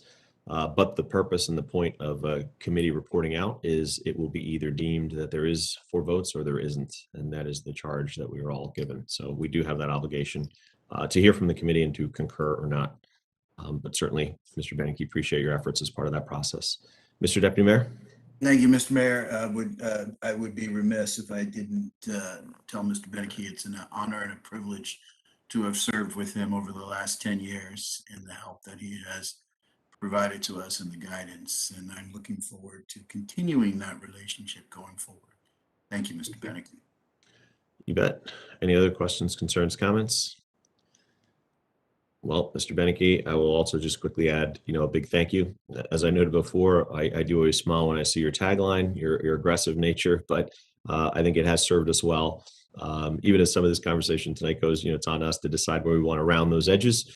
But I certainly appreciate your efforts, and I think it's gotten us to a wonderful place in partnership with the work that we've all been doing. So kudos, your work, our CFO, manager, team, quite frankly, the financial decisions we've made as a council going back for 10 years now, and certainly hopefully moving forward, have saved taxpayers millions and millions and millions of dollars. That's real money in a real way, and allowed us to invest that in our roads and streets and other pieces that we've done. So thank you.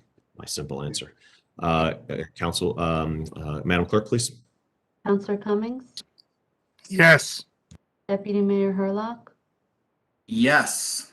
Counselor Price Abrams, Yes. Counselor Russo, yes, I second all the compliments towards Bob. Counselor Schlager, Yes. Counselor Yacobelis, Yes. Mayor Spiller. Yes. Next is Resolution R21-223, authorizing the award of a professional service contract to McManimon, Scotland and Baumann, LLC for Bond Counsel. So move. Second. Questions, concerns, comments? All right. They're also doing a great job as part of the finances.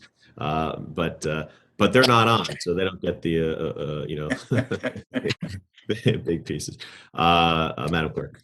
Counselor Cummings, Yes. Deputy Mayor Hurlock, Yes. Counselor Price Abrams, Yes.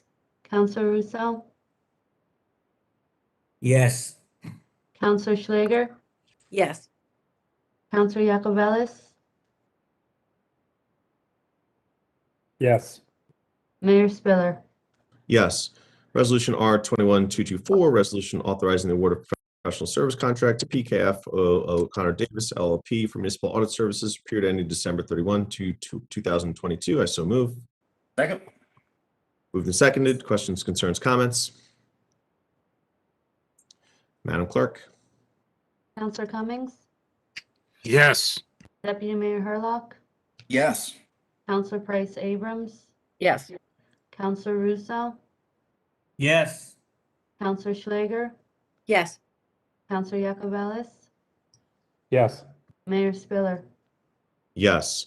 Resolution R 21-225, bill list resolution. Councilwoman Schlager, would you do the honors? Of course. Thank you, Mayor.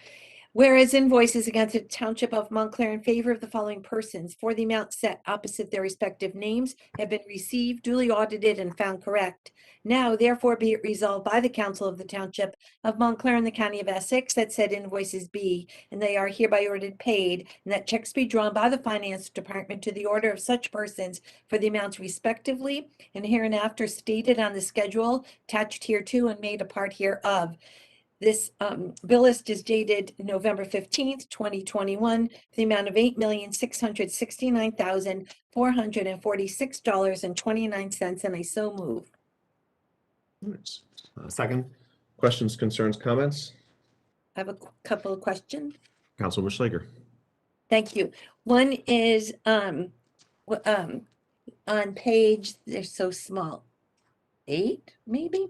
There's a $36,000 payment for a new car to Jen Tellini Motors. I was just wondering what car that was. That's a police department vehicle that was recently approved by the governing body. Great, thank you. And then the other, it's not a question, it's just kind of, I'm glad to see that we just spent some money with Cameron Veterinary Medical services for the shelter. So I was just wondering, is the shelter up and running? I know it's up and running, but is it open to the public? I believe it's still by appointment only, but I can certainly check on that. Okay, because I know that Mr. Costello, our new acting health department officer, I've heard, not supposed to comment, but I heard great things about him, and and that the animal shelter is doing well and thriving. So I was just hoping, that it could be open soon for for anybody that needs to be there and to help our animals.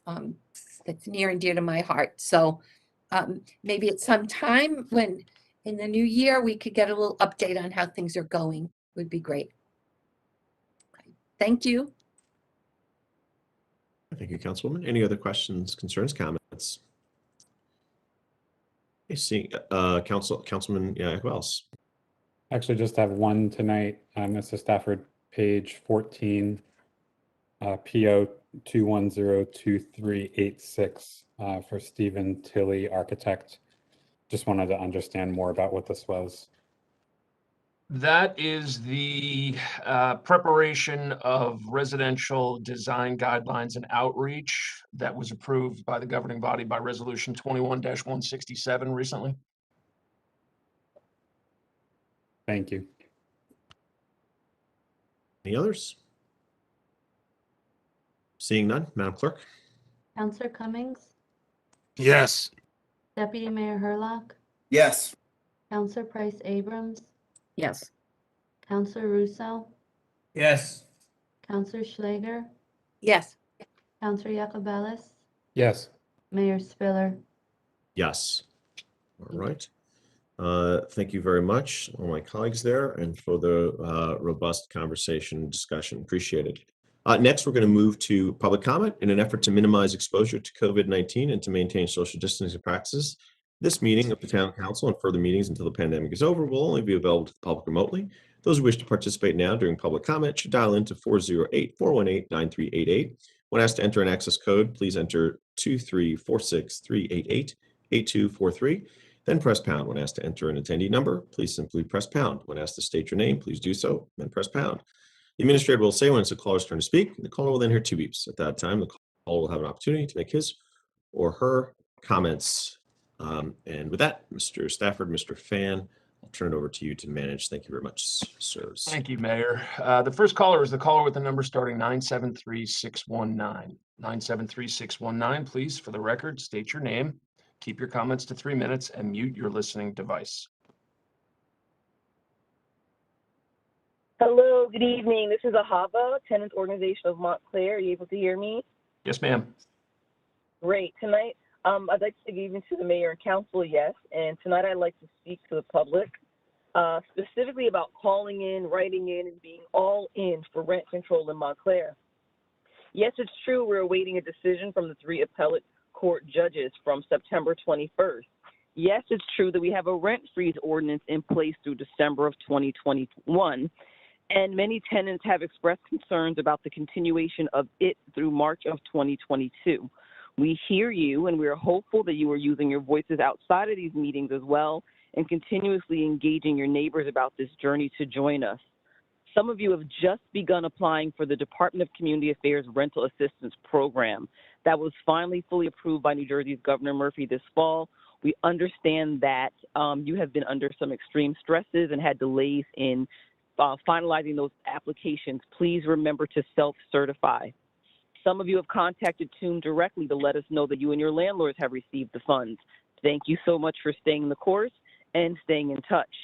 Now we have a 2021 Emergency Rental Assistance Program from the Montclair Salvation Army for renters and landlords. I repeat, renters and landlords negatively impacted by the coronavirus pandemic can apply for funds for rent and utility bills. The income has to be at or below 80% of the area median income set by HUD. What that means, I'll use an example of a family of 3 at $107,400.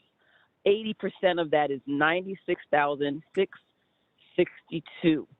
So if your income is at or below that for a family of 3, as an example only, then you're going to look at your eligibility. 50% of $107,400 is $53,700. So hopefully clear up any confusion about what income eligibility means. At or below the numbers, you're just multiplying the higher amount by 0.80. For this program specifically, please call the Salvation Army at 973-744-3312. Apply online, EssexRent.org. It is on a first-come, first-served basis. Additionally, and finally, you can email tenantsorganizationmontclair@gmail.com. Keep those messages and contacts coming in for intake to become a member for your rights, our virtual meetings, and to have fun serving the community through saving apartment homes with rent control, rent stabilization, and rent leveling. Thank you all and have a good night.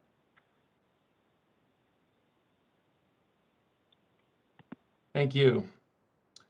Before we move to the next caller, let me just say my statement earlier, moments ago, regarding the animal shelter was inaccurate. They are accepting walk-ins during their open business hours. However, they are sometimes constrained, given social distancing, to limit the number of people in the building. So people can go.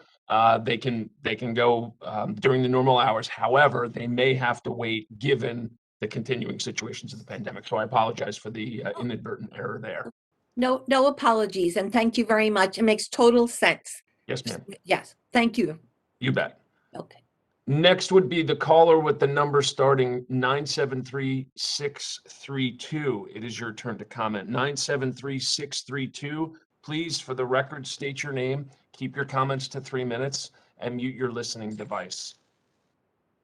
Okay, my name is Irina Goldstein. I'm adding my voice to the growing chorus of outrage over the township's treatment of the library. It is clear that the forensic audit was not commissioned by the township in search of facts, but was used as leverage by the town in an attempt to exercise control over the library. If the Finance Committee was genuinely interested in improving the library's budgeting process, it would have, at the very least, worked cooperatively with the library and not sandbag the library by announcing the results of the audit during last month's council meeting. Thanks to the hard work of the library's Board of Trustees and their advisors, we now know that the audit process was flawed at the start.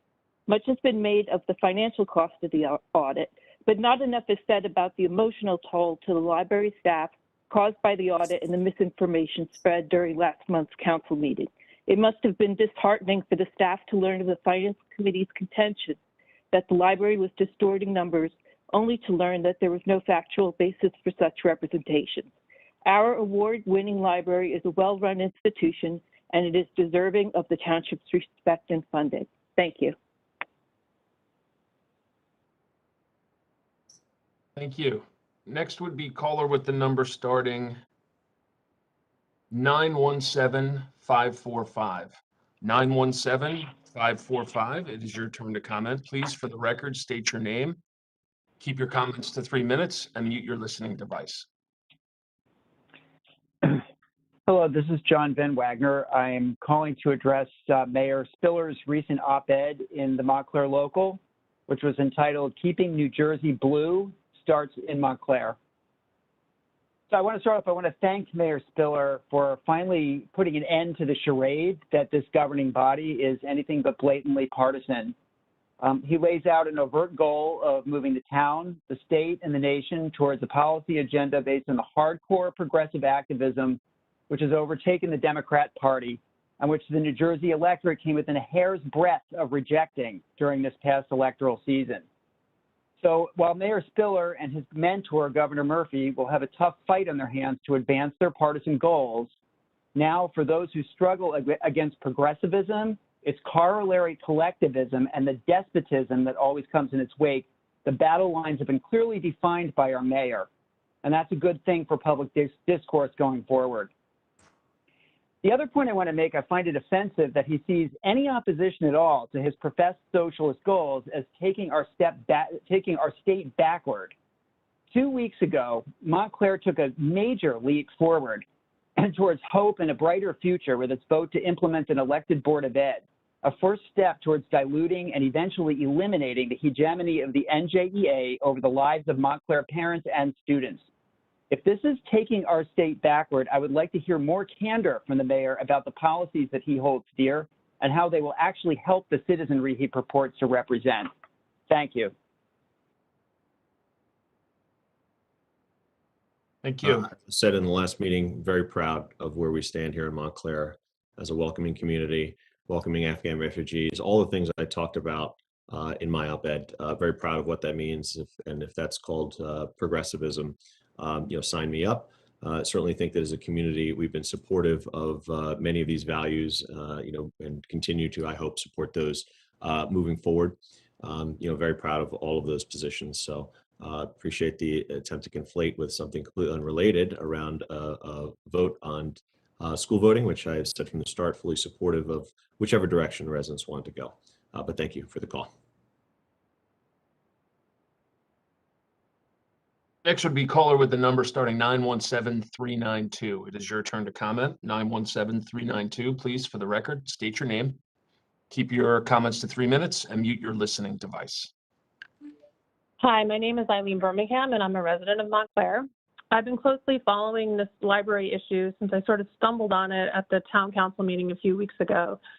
At that time, I found the meeting really uncomfortable and really thought that it was presented as if there was malfeasance when there was not. It was certainly reported that way, unfortunately. And while I have attended subsequent meetings, it is still very unclear to me why and what was the indication for a forensic audit when the library is routinely audited annually by certified auditors. And it seems deeply ironic tonight to be discussing supposed financial problems at the library and then learn that its funding was, quote, erroneously withheld. Note, I would not advocate to spend $30,000 in audit fees to uncover the source of this mistake.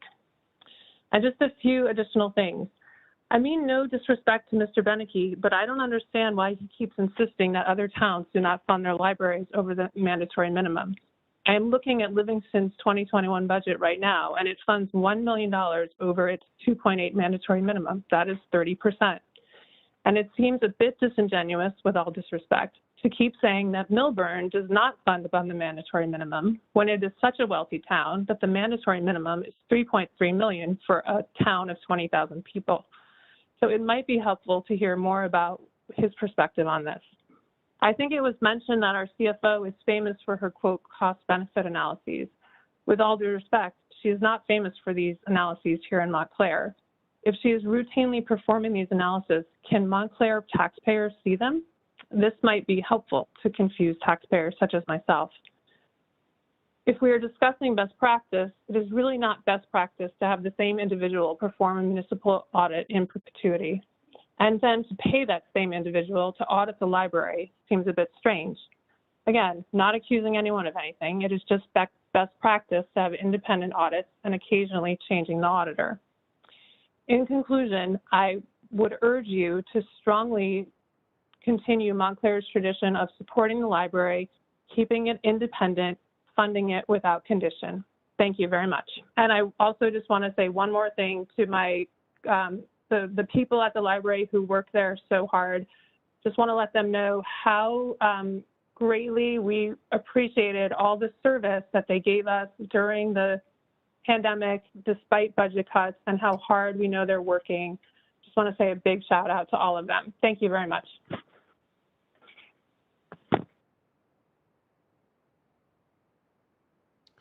Next would be caller with the number starting 973-424. 973-424. It is your turn to comment. Please, for the record, state your name, keep your comments to 3 minutes, and mute your listening device.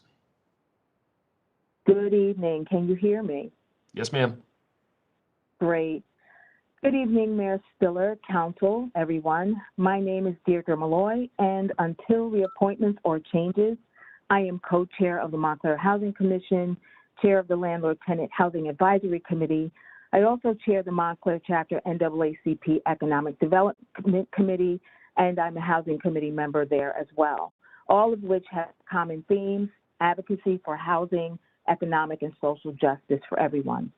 I am announcing a new in-person and virtual opportunity via Zoom for New Jersey tenants seeking assistance filing for self-certification for eviction prevention through December 31st, 2021, to have a free consultation with a real lawyer and law students at Seton Hall University School of Law, 1 Newark Center, Newark, New Jersey.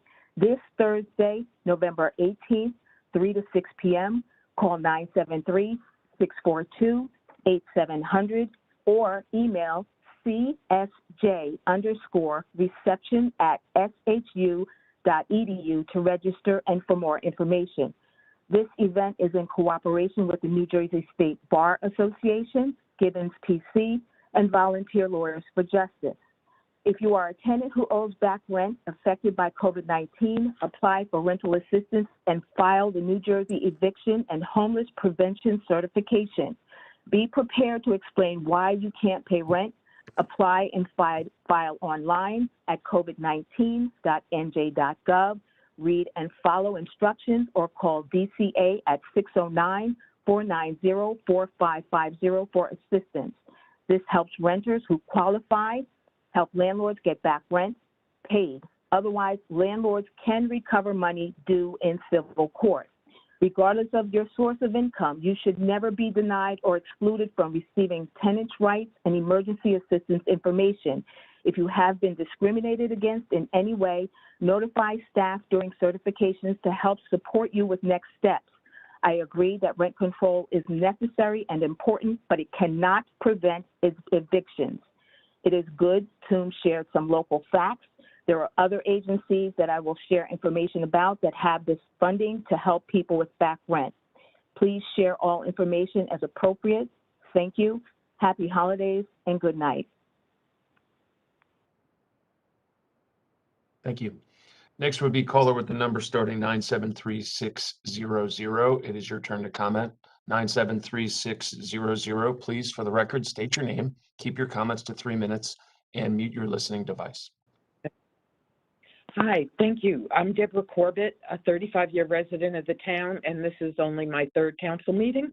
Everything I know about the library issue is from reading the Montclair Local. I appreciate it's a complex issue, And I realize no one has to answer this question, but I was curious about how many meetings the Finance Committee had with the leadership and board of the library before you hired a forensic audit.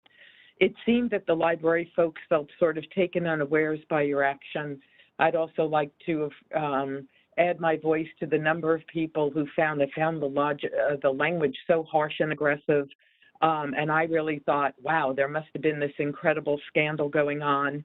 I'm hoping there was a true good faith effort. I've learned a lot more tonight. It seems there was more in a series of meetings. I see cutting services as a class and equity issue. As a note, Glen Ridge, I didn't look at the money they spend, but they managed to open at 9 in the morning, not 10, and they're open 3 nights a week. And of course, they don't have the socioeconomic diversity that we have. And to me, a library in a town like Montclair being closed on Sunday is just sad. But a larger question that I truly was startled at, and spending a career in higher education and being aware of some boards of a corporate way, I was both gladdened of the comments of 4 of the council people, but really taken aback at, I don't know if this is standard running, it's not in the New York City Council, that when you propose important legislation and funding, you bring it back to the full council for a vote.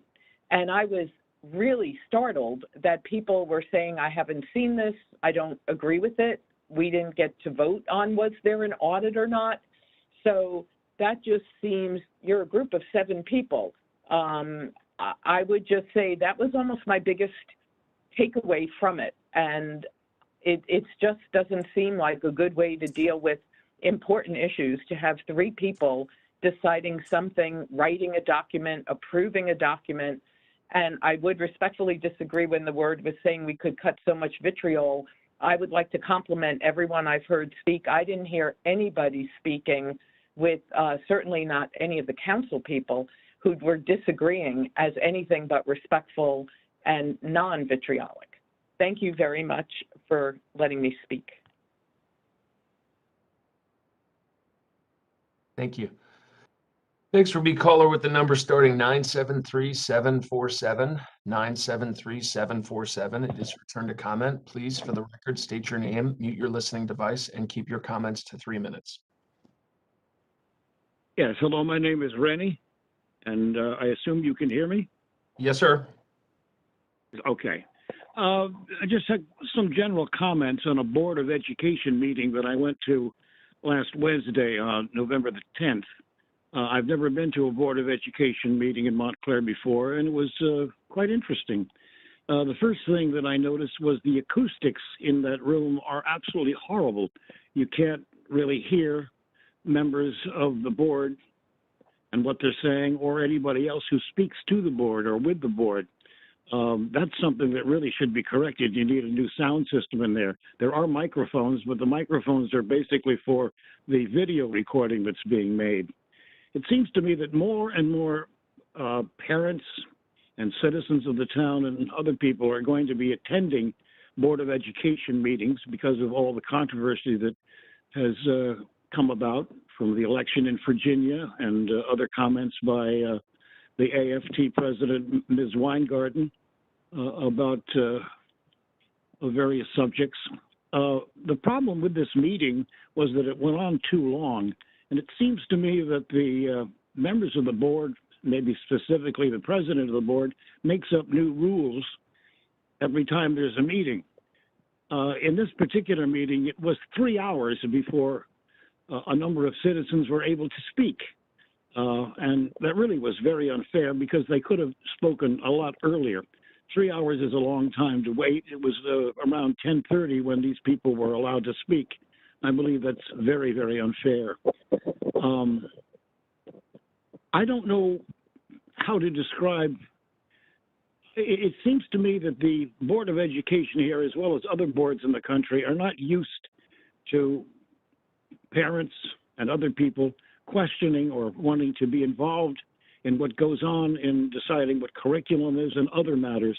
And it seems to me there's a general indifference as to the involvement of parents and other people. And that's bad. And that has to change.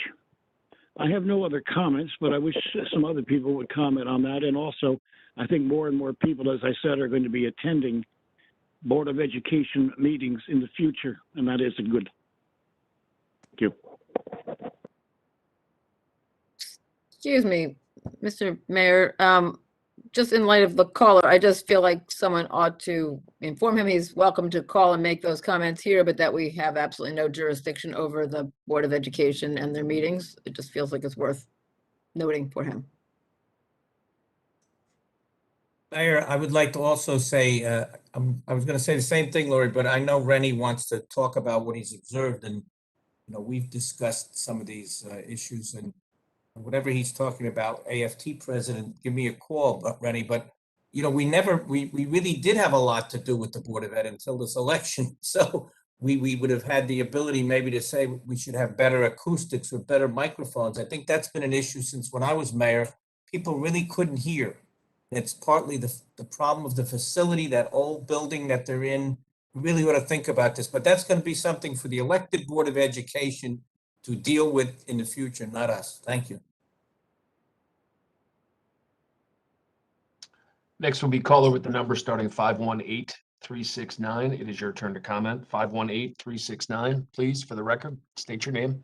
Keep your comments to 3 minutes and mute your listening device. Hi, this is Madeline Gale. I'm calling as a private citizen, and I'm glad to know that you are going to be releasing those funds to the library. That was one reason I was calling, because we really value our library as an institution here, and it's a very necessary resource that we very much appreciate, and hopefully this will not happen again and they'll continue to get their funding. I'm also calling in support of the rent control ordinance, and I'm hoping that the 3 appellate judges soon rule in favor of the ordinance. We want a town that's diverse, and we want people to stay in their homes without fear of their rents becoming unaffordable. So those are the 2 things I was calling about. Thank you for listening. And again, thank you for releasing those funds. Bye. Thank you. Next would be the caller with the number starting 201-222. It is your turn to comment. 201-222, please. For the record, state your name. Keep your comments to 3 minutes and mute your listening device. 201-222. Very well. Next would be caller with the number starting 973-493. 973-493. It is your turn to comment, please. For the record, state your name. My name is Francesca Elms. Can you hear me? Yes, ma'am. Okay, it's kind of like speaking into the void, but not really. I'm a 30-year resident of Montclair. I was a founding member of the Friends of the Bellevue Avenue Library, and I'm currently a member of the Library Friends Steering Committee. I was quite concerned about this agreement, and if you could see me in person, you would see me putting air quotes around agreement. My understanding of an agreement is that both parties get to fashion the agreement, so it would not just be appropriate concern about how the town council worded it. It would be giving the library and the library board of directors the opportunity to also construct the agreement. An agreement that's one-sided, decided by the town council for the library to accept. It would seem to me they should come to the table as well with the wording and with their input. I was glad to hear of the negotiations that went on with the library that were not reflected in this agreement, but what I would have liked to have seen much more is that before a forensic audit was put forward, and it's not even clear at this point if that was by the entire town council. So I really applaud Councilwoman Robin Schrager's timeline idea with the public understanding of how this unfolded. I think we have a lot of lack of transparency that we all need to get more information about. But I think it would have been very constructive for the town council to sit down with the library board of directors, the library director, the auditor for the library and sit down and tease things out before an external forensic audit was called. The wording was very concerning to me when the library the Montclair Township essentially demanded that the library enter into a funding agreement that would govern how library funds are used and limit the funds available to the library from the Montclair Township. I don't know how to interpret this other than to think that it appears to be an attempt by the town council to limit the statutory ability of the governing body of the library, the Board of Trustees, to do their job in governance of the library, as it has done up until now. The need to negotiate information and to make funding contingent upon the township council deciding about what the government of the library board can decide is really not an agreement as far as I'm concerned. I still have questions about the funding. We're 4.5 months after the And that beginning noise of that you heard was your Q3. time expiring, so please do us the service of concluding your comments. Okay, all right. I'm concerned about the funds having been held up, miscommunication or not. It's 4.5 weeks. 4.5 months after the third quarter started. That does not seem to be a way for the town council to support our library system. Thank you very much. Thank you. Next would be caller with the number starting 201988. 201988. It is your turn to comment. Please, for the record, state your name, keep your comments to 3 minutes, and mute your listening device. Hi, can you hear me? Yes, ma'am. Okay. My name is Christina Thomas, and some of you know me as Chrissy. I've been a resident for 51 years. I grew up here, and it's skating season. And I'm a little concerned about the prices that are being charged by Clary Anderson Arena above and beyond the amounts permitted by ordinance. In fact, it appears that they're charging more than double and have allowed the facility to fall into great disrepair. According to the website, there's no discount for residents, nor is there any way to buy a yearly pass. Instead, they're offering 10 passes for $150. That's $15 a session. The ordinance limits, I believe, the charge to $6 plus a $4 rental. Cody is county run, and the prices are half of what Clary Anderson is charging. And it's in much better condition. And in contrast, the Montclair State University skating rink is also a much better kept facility and charges the same prices as Clary Anderson. I'm wondering if we're aware of what's going on and if there's any way for the council to do something about this, because it is something that's owned by Montclair, and the residents should have a local place to skate that is,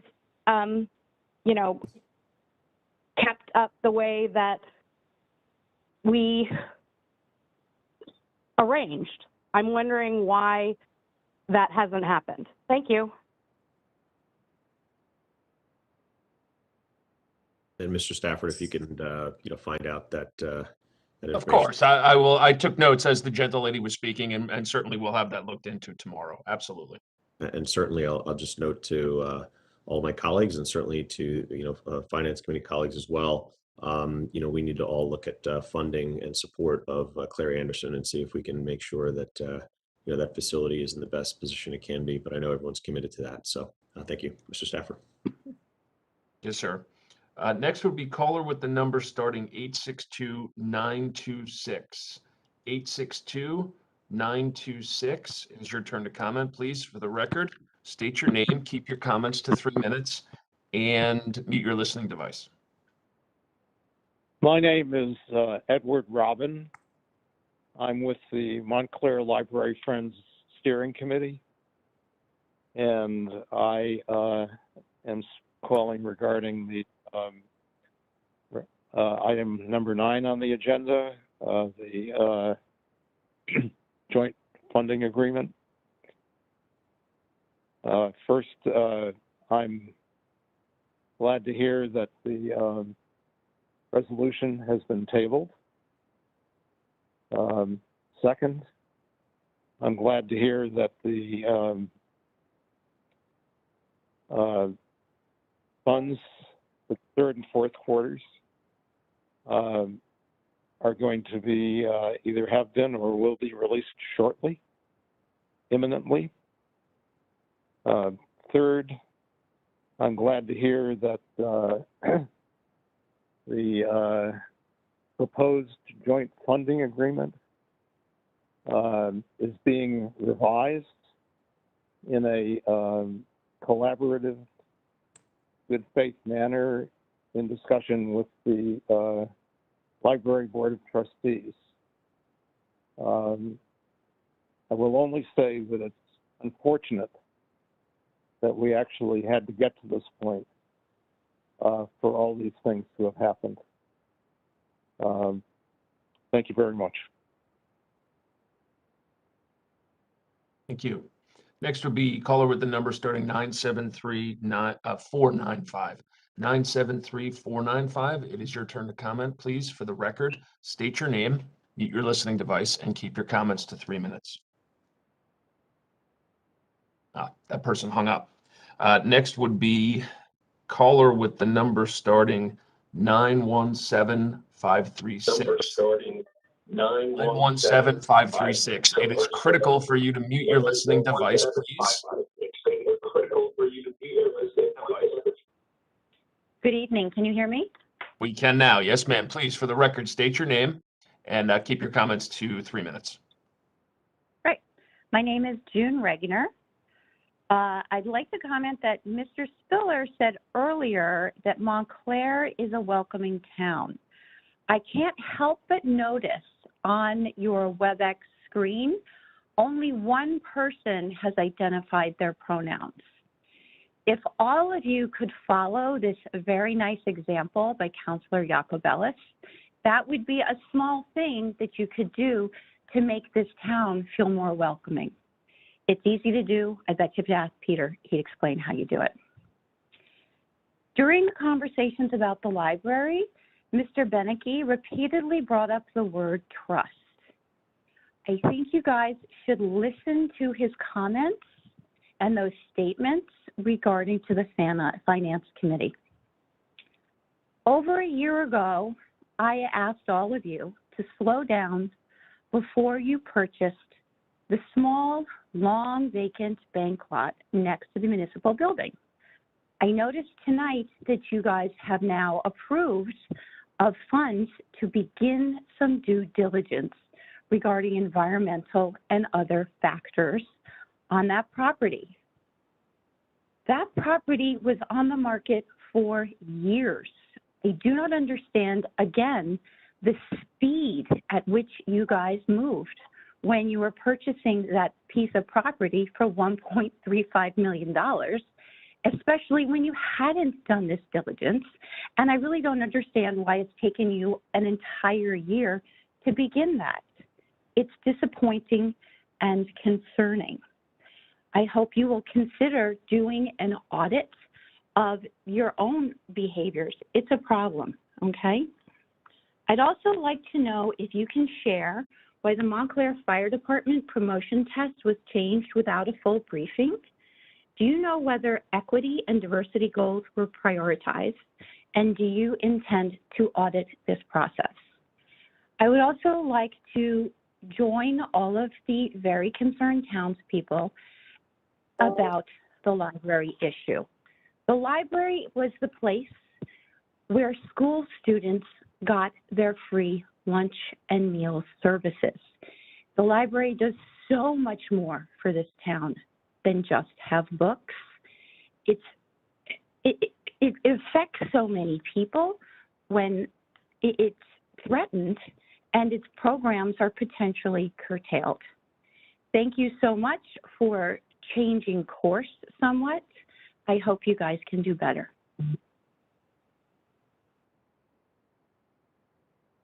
Next would be caller with the number starting 973-330. It is your turn to comment.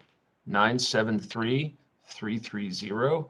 Please, for the record, state your name, keep your comments to 3 minutes, and mute your listening device. Good evening. My name is Frank Rebacki. I'm a resident of town.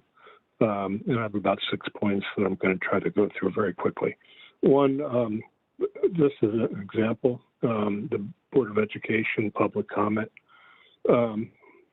They have moved to an in-person format, and they no longer take electronic or call-in comment. And I just think that's indicative of why the Board of Education is not a really highly functioning organization. I'm hoping that the council and the various land use boards that have used call-in systems now for a year and a half will continue this feature going forward. The other thing is I do question, we have an annual school audit that's due this month for the prior year. And without the Board of School estimate, I guess the assumption is that the residents, the taxpayers, will review the audit form and give any feedback to the Board of Education. For the council, you just approved the best practices inventory. I don't know if you guys all read it, but I would suggest you print it out with highlighting the items that we did not score on and why or could we score on them next year or the year after. The other thing is your committee system, subcommittee system, whatever you want to call it. It's clearly not working. It hasn't been working for a while, whether it's the EDC or the Finance Committee or the Public Services or whatever. You do have a problem there. You had a problem with the bicycle lanes where everybody didn't know what was going on. And there are several others before this. So you need to fix that. The library transparency, this goes back, I know a lot of people are jumping in the last 2 months or so, but this goes back apparently, according to Mr. Cummings and Mr. Russo, years and years, and I think we need to get to the bottom of that. And lastly, I really am upset about how you guys are treating the CFO. I mean, I'm really angry about it. Mayor Spiller's side, I think you've been very respectful, but several other councilors have been extremely disrespectful. And these are the councilors that talk all the time about equity. So when you refer to her by her nickname, not by her title, not by her last name, and then you throw her under the bus for she took responsibility for your mistake. She didn't quibble. She stood up and took it and said, it's my fault. And it was your fault. So you guys threw her under the bus, and I'm angry about it. I am really angry about it, and you guys need to figure that one out. Thank you.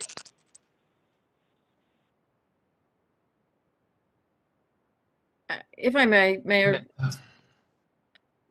I'm Councilmember not sure Abrams. to whom the last caller was referring with regard to Ms. Rao, and I want to be clear that nothing that I intended, and I don't think anything that anybody intended was disrespectful to our CFO, who I think is an excellent and very fine professional and person.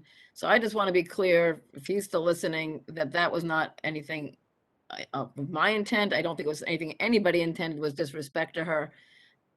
And, basically acknowledge that there was an error, and if that's what it was, that's what it was. But there was no disrespect at all intended to her, certainly in my comments, and I did not hear from others. So I just wanted to say that this time.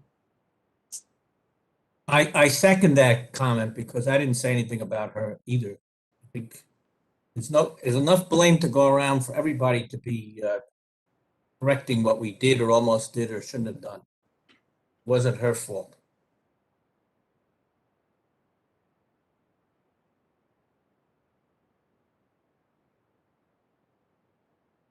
Next would be a caller with the number starting 973-641. 973-641. It is your turn to comment. Please, for the record, state your name, keep your comments to 3 minutes, and mute your listening device. Hi, I think that's me. This is Cordelia Saporin. I am the president of the Friends of the Bellevue Avenue Library. I wanted to, first of all, thank council members Iacobellis, Price Abrams, Schlager, and Russo. I appreciate your comments and agree wholeheartedly with what you all said.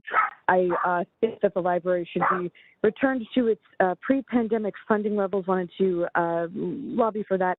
And that the proposed meeting between the rest of the council and the library should be open and public. I think we need more light shown onto this process. Councilman Cummings said that he didn't want the council to take over the library, but if this is true, it seems to contradict directly what the drafted agreement document that has been tabled basically said that the council planned to do in exactly so many words. Also, Councilman Benecke alluded to a quid pro quo between the council and the library being the intention behind that document, but I wonder what quid pro quo that is that could have possibly been. What would the library be getting in return? What guarantee would they have at all that the township would give them any additional funding?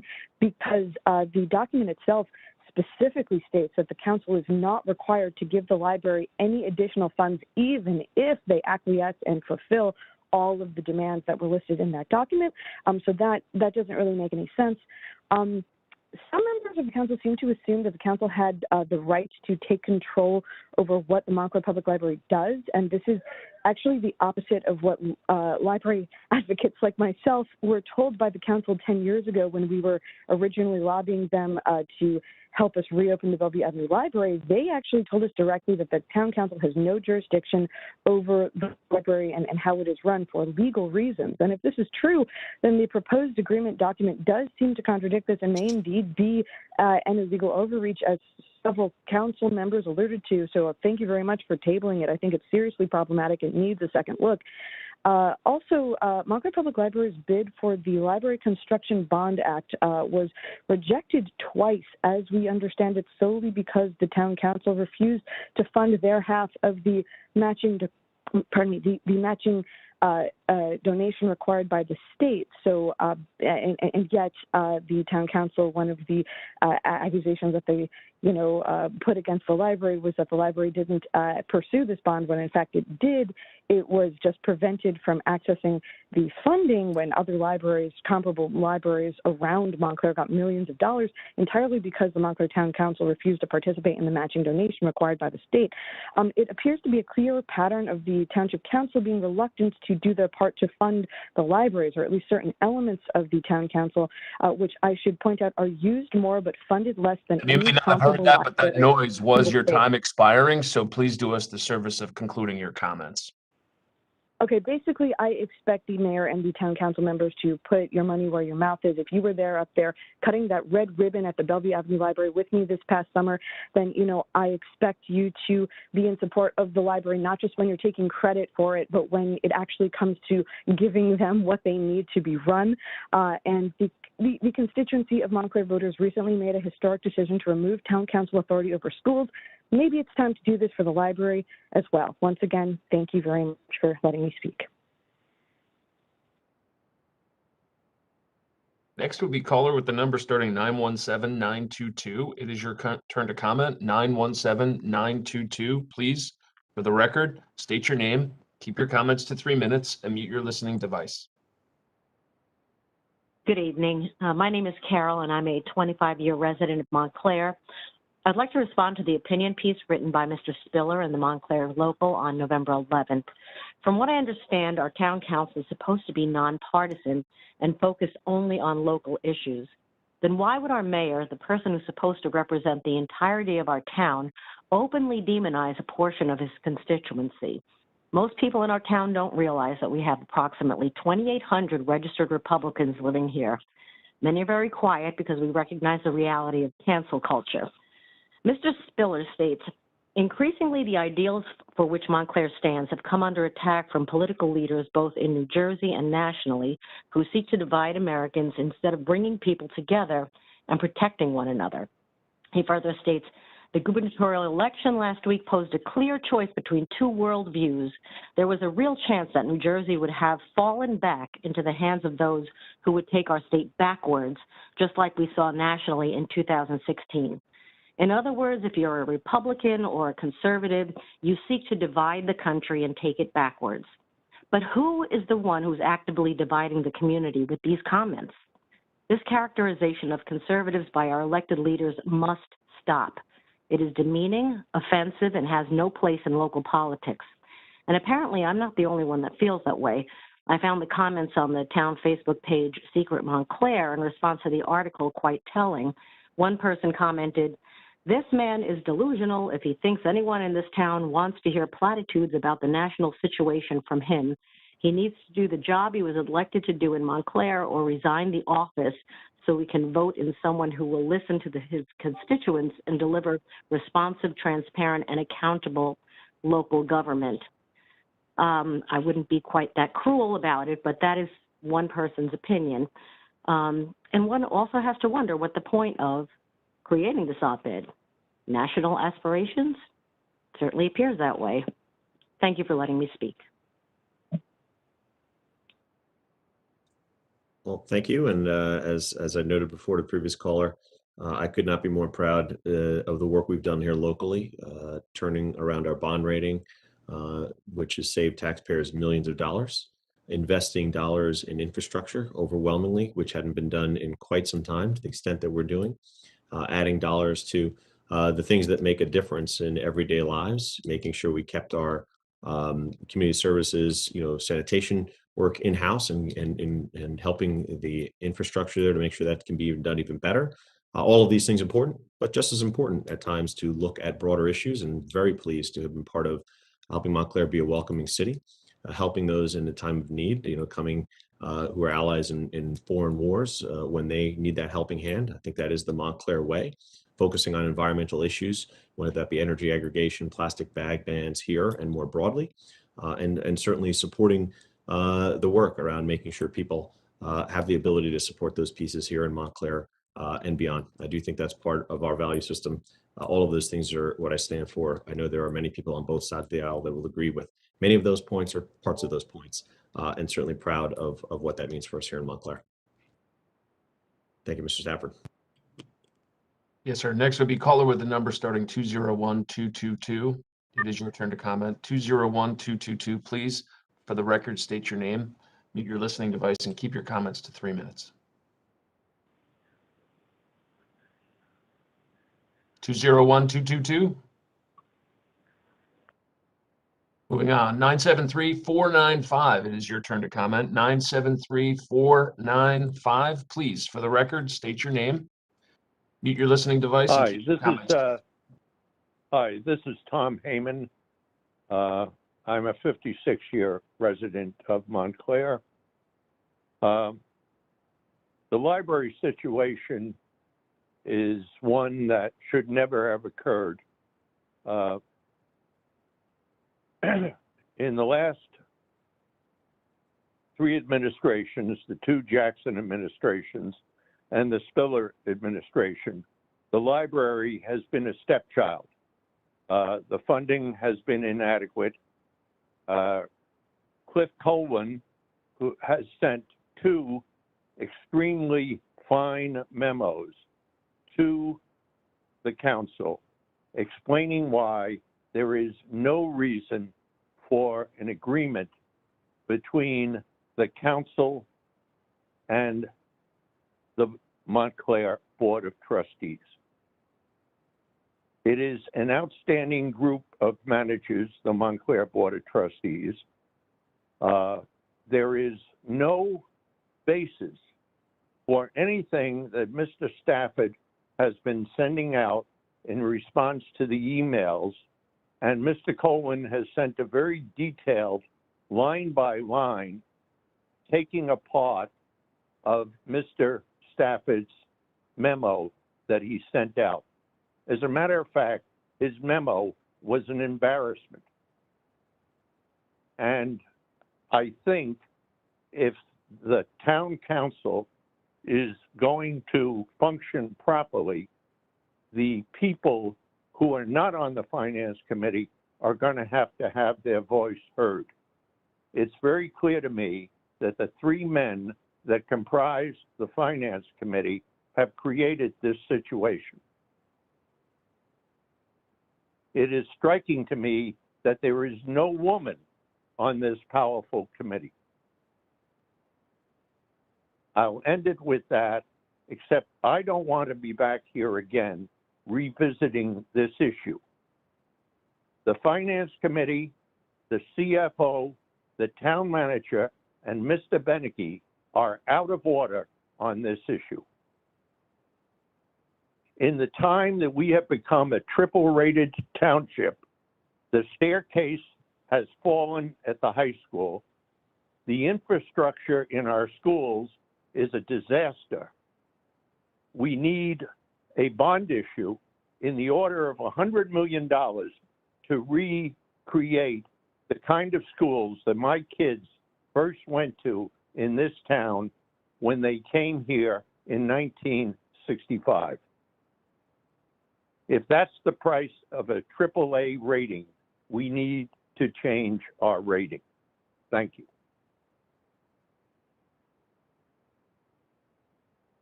Next would be caller with the number starting 201247. It is your turn to comment. 201247.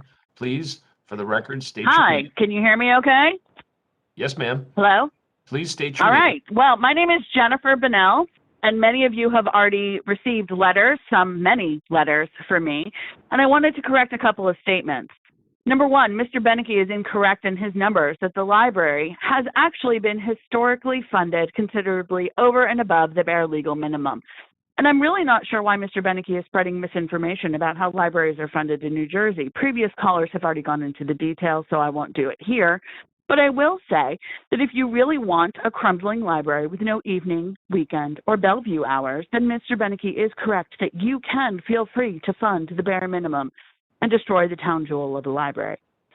As a point of fact, Mr. Benecke, past years have seen funding of the library above and beyond the statutory minimum, ranging from 1.8 to 2 million in the 2000s and 2010s. And in 2020, the budget approved was 3.5 million, which was then sliced by over 500,000 by the council and the town manager. And again, the CFO had withheld funds to the library with no explanation. This, taken in with her recent actions, strikes me as an upsetting and disturbing pattern of behavior.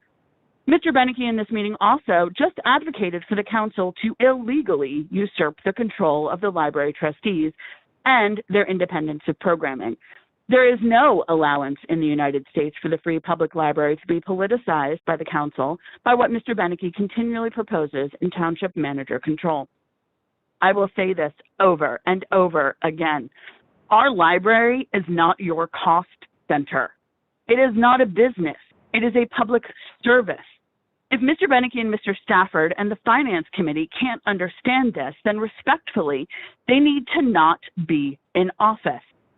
Between this and the CFO's withholding of funding twice now, the arrogance of the Township office and the Finance Committee is staggering. Or maybe, if it's not arrogance, is it just incompetence? Neither one is a good look. Respectfully, Mayor Spiller, you have left a seat on the library board open for nearly a year. And additionally, your accounting of what happened in the lead up to the library budget is flat out wrong. In the June 10th letter from the library director, he specifically said that there was a cost savings of $20,000 from the staffing furloughs. The email that Tim Stafford sent earlier in the day that the previous caller just referenced, he sent it to those of us asking questions, contains flat out lies and misquotes to boost his positioning and his rationale for the forensic audit. There was absolutely no financial misdoings. None. Zero. Zip. Nada. So where on the now tabled proposal agreement do you find, quote, lack of adequate financial management of the library as stated in the draft resolution of the audit report? Why, in fact, was the audit performed on a draft budget instead of the final budget? Was this, again, a mistake and a showing of incompetence on the town manager's part, or was it done intentionally out of maliciousness? Meanwhile, Mr. Spiller, you have talked about how Montclair leads a progressive community. Progressive communities support and fund their libraries. I'm aware my time is almost over, and I will Yes, finish ma'am. up. That noise So was I would your like time to end with a expiring, so please question. do us the service of completing your comments. As I just said, I will. What exactly is Tim Stafford's connection to the firm that performed the audit on a draft budget at the cost of $32,000 of taxpayer money? We deserve to know this. Why did the town manager and the CFO refuse to release Q3 and Q funds to the library until exceptionally late? The proposed resolution is aggressive to the library and steals our intellectual freedom, which is fundamental to a society and our democracy. It is downright chilling that this attempt to steal that freedom is happening in progressive Montclair. What's next, Tim Stafford? Are you going to look up at your individual citizens' lending history at the library? Knock it off, because we won't put up with your shit.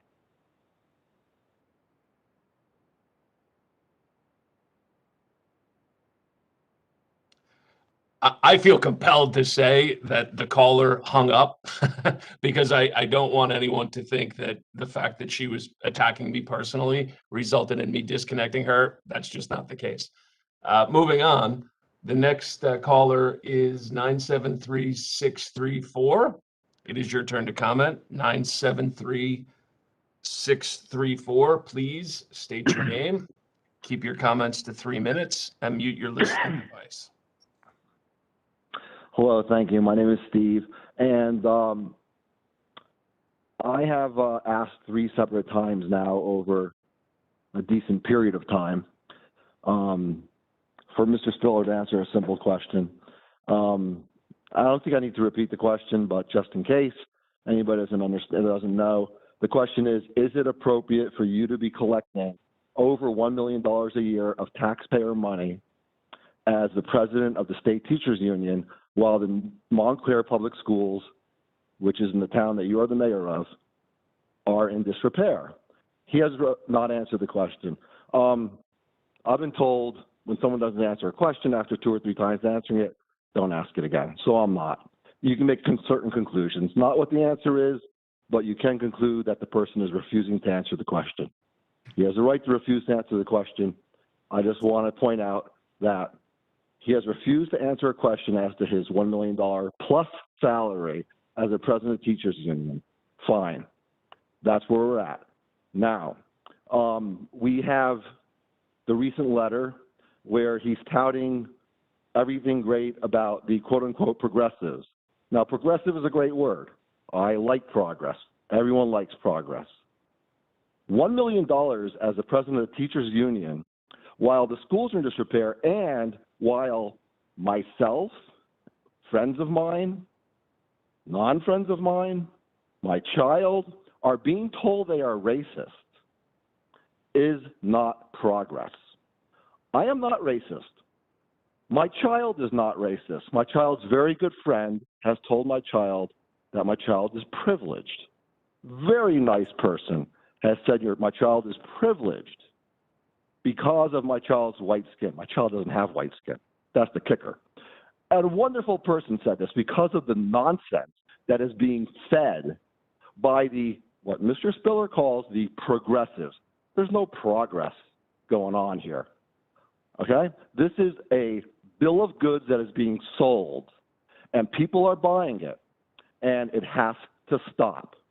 So we start with the fact that he is refusing to answer a simple question: is your $1 million plus salary received from taxpayer funds appropriate? A simple question. You are refusing to answer it. It's noted. We'll wait for the next stage of this menagerie.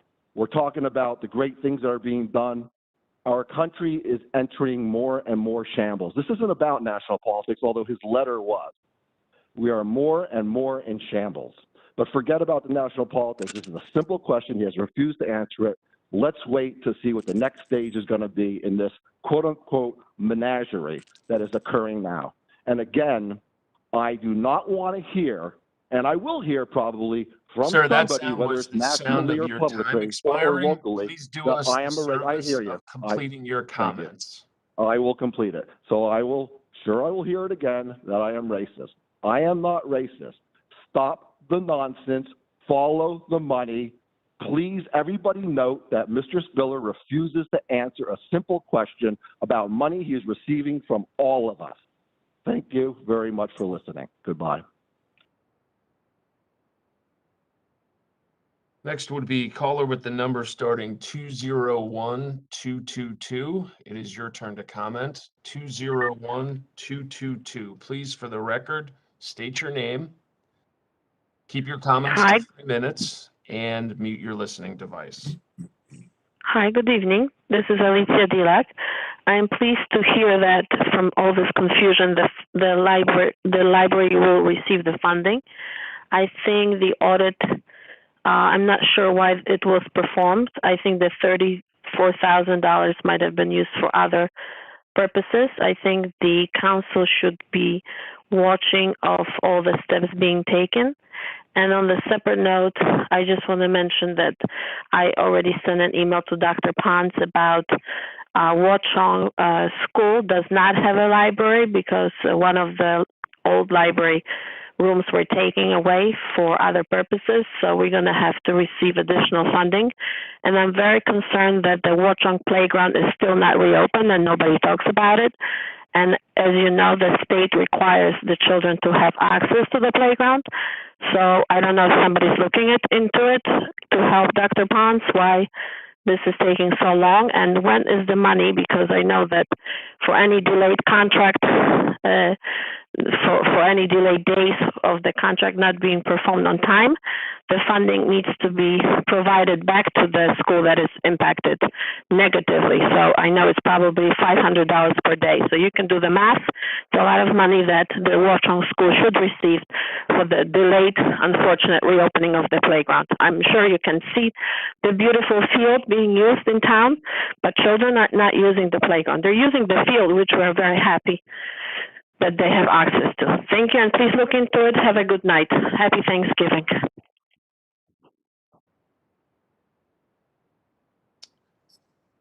Next would be caller with the number starting 646701. 646701. It is your turn to comment. Please, for the record, state your name. Keep your comments to 3 minutes and mute your listening device. Good evening. My name is Mary Packer, and I am the Executive Director of the Montclair Public Library Foundation, a nonprofit organization that raises funds from the community to help support programming and special projects of the library. The foundation has gone on record with all members of the council with respect to the inadequacy of the forensic audit that was presented at the October 19th council meeting. As stated in a memo to the council from the Library Board of Trustees, the audit was based upon a draft budget, and the final budget prepared by the library had none of the items of concern identified by the town's auditors. In addition, there were numerous other errors that a firm with experience auditing libraries would not have made, or which would have been uncovered had the township not withheld the report from the library director and trustees. The foundation and the library trustees are not alone in their concerns about the audit. Numerous community members have shown that no forensic audit was necessary. The process for preparing and delivering the audit was unfair to the library and the community, and the audit report is wrong in substance. The entire justification for the proposed agreement with the library is based on incorrect and misleading information.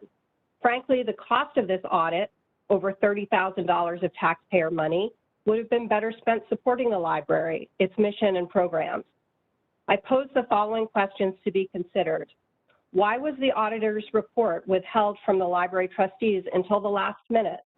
What was the justification for a forensic audit of the library in the first place when the library has been subject to a statutory audit every year by a certified municipal auditor, and no concerns about this annual audit have ever been raised?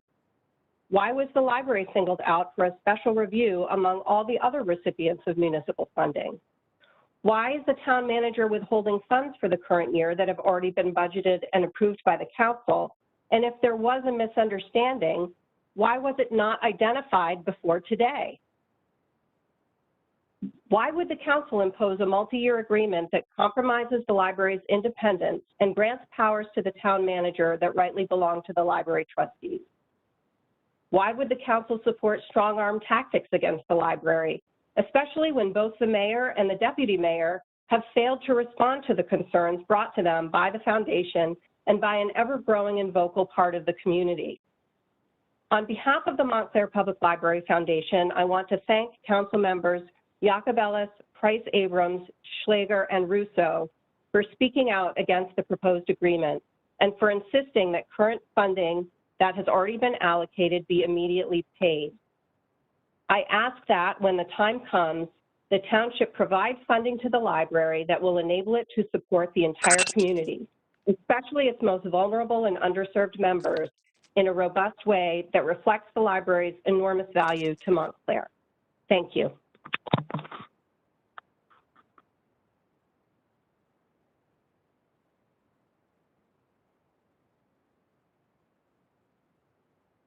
Mayor, there are no more callers in the queue. All right, thank you, Mr. Stafford, Mr. Fan, for helping with that as well. With that, I'll close public comments. Appreciate that.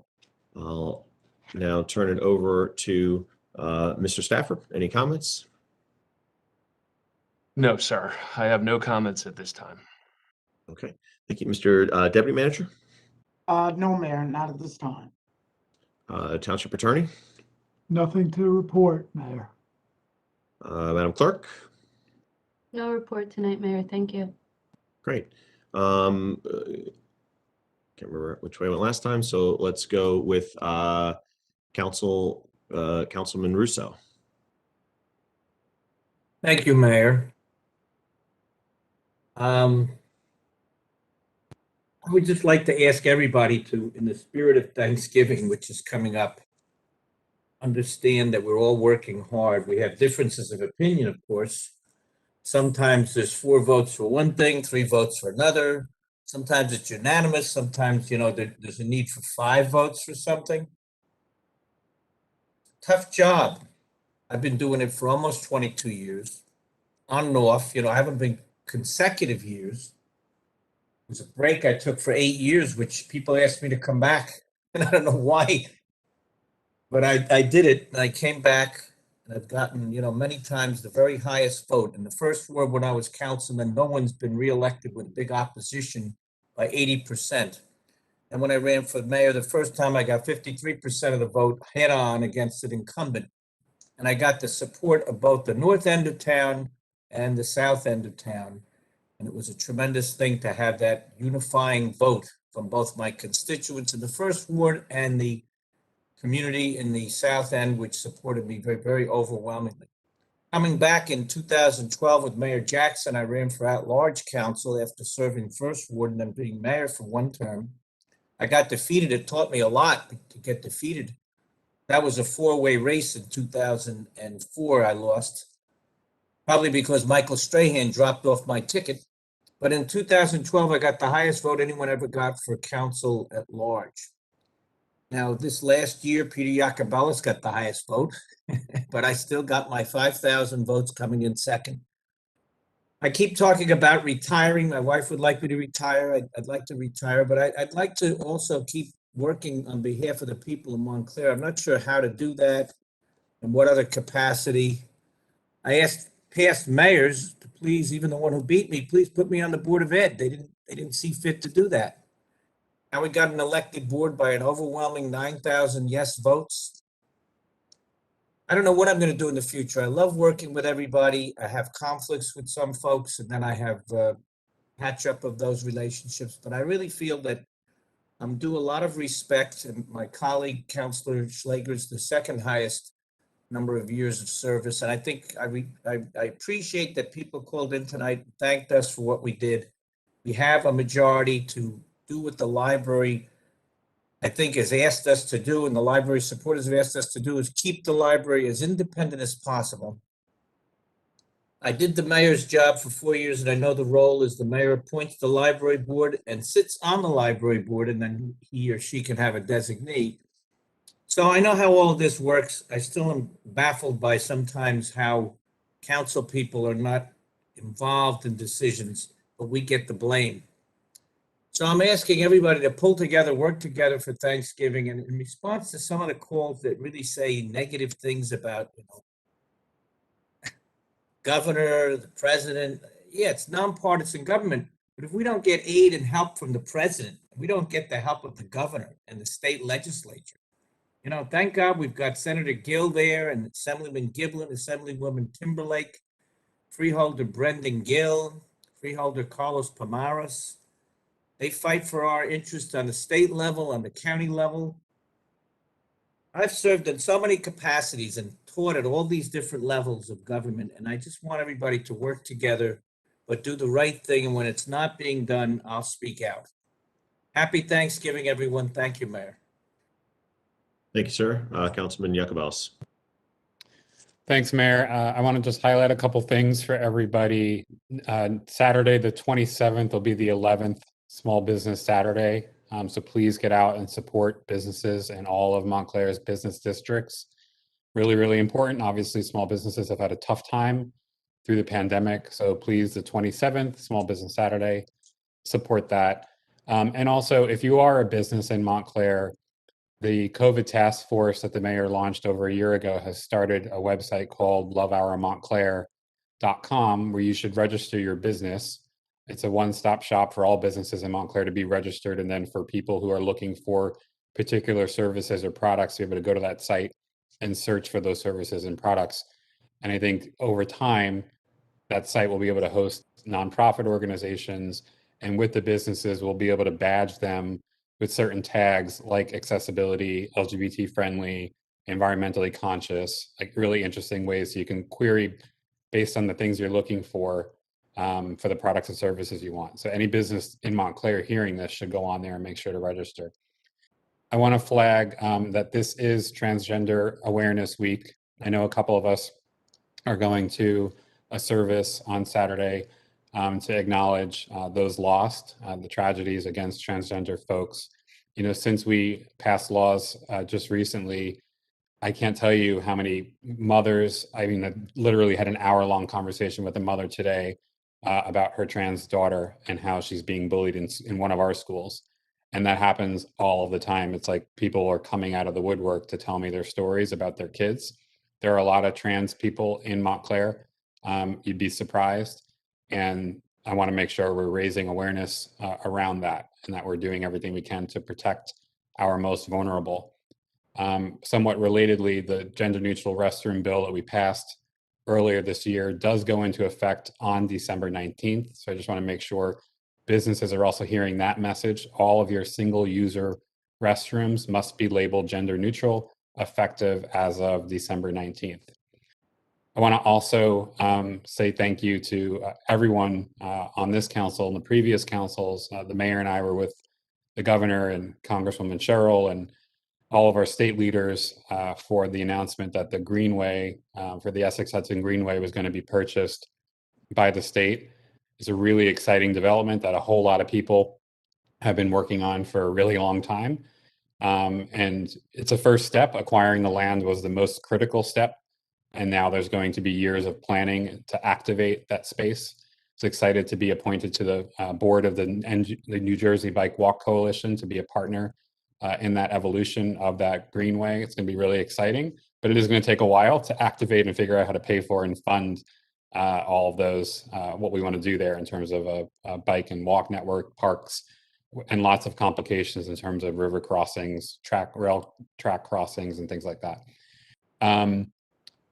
Lastly, I'll just say it was really great to welcome Summit Health and their new headquarters downtown at the Seymour Street Plaza. Really, really cool, innovative things they're going to be doing there with transitioning care for patients from doctors who are retiring to doctors who are new. So really great, innovative approach to healthcare and keeping customers in a seamless healthcare loop, which I think is really interesting and exciting and a great business to have in downtown Montclair with lots of professionals, people visiting during the day and frequenting our businesses. And I know that overall Plaza was supposed to have the grand opening this past week, but was canceled for weather. Excited to join that when that eventually does get rescheduled. Other than that, we don't have another meeting until these couple of holidays start. So I will say happy Thanksgiving and happy Hanukkah. And thanks, everybody. Thank you. Let's go with Mr. Deputy Mayor. Deputy Mayor Hurlock. Thank you, Mr. Mayor. Just a couple of things real quick I want to touch on. First off, I want to congratulate Beyond the Boogie Dance Company, which had their ribbon cutting last weekend. Unfortunately, I wasn't able to attend.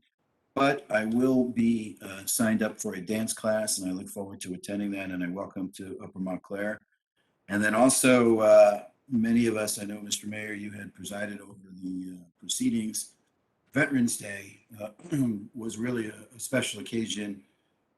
This year was an honor and a privilege for me to introduce Edward Harris, the vet that we honored, longtime resident of Montclair.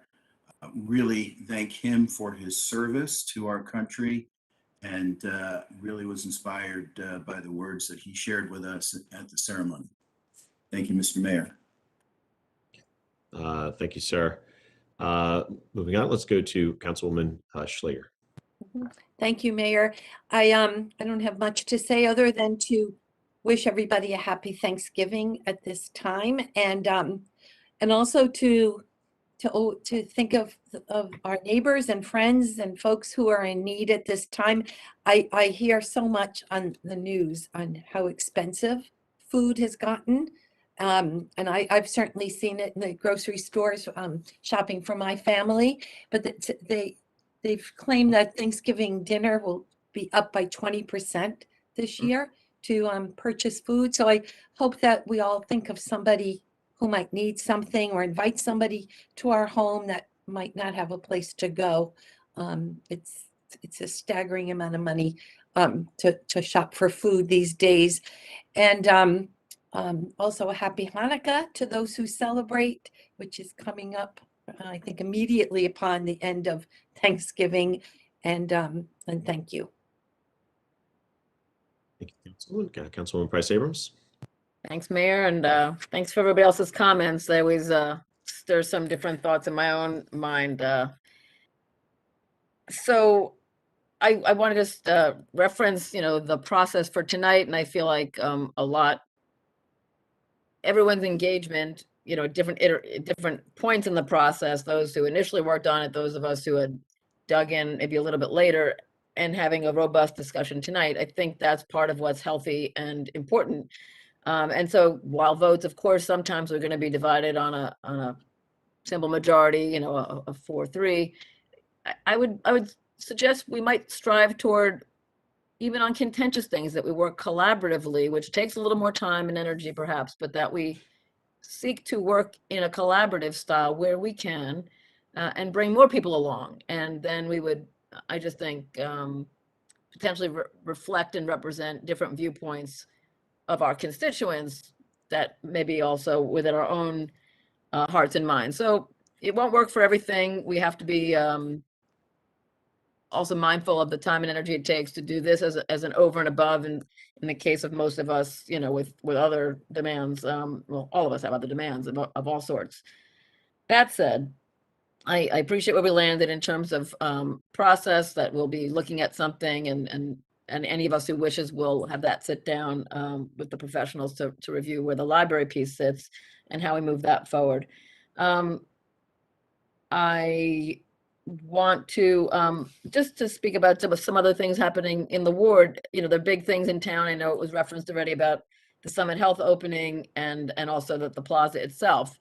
It is all part of the Seymour Arts District, Arts Plaza that was created. And, it is one of the things that I know many of us referenced with Summit Health owning 30,000 square feet of the real estate at the Arts Plaza, that they will see themselves as helping to contribute. And they cited some of the things they've already done, I think, with the orchestra and another piece.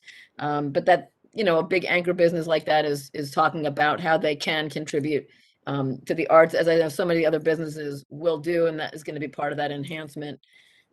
It's just making me think. Vanguard, I know, had an event this past weekend, or maybe there's something soon or now.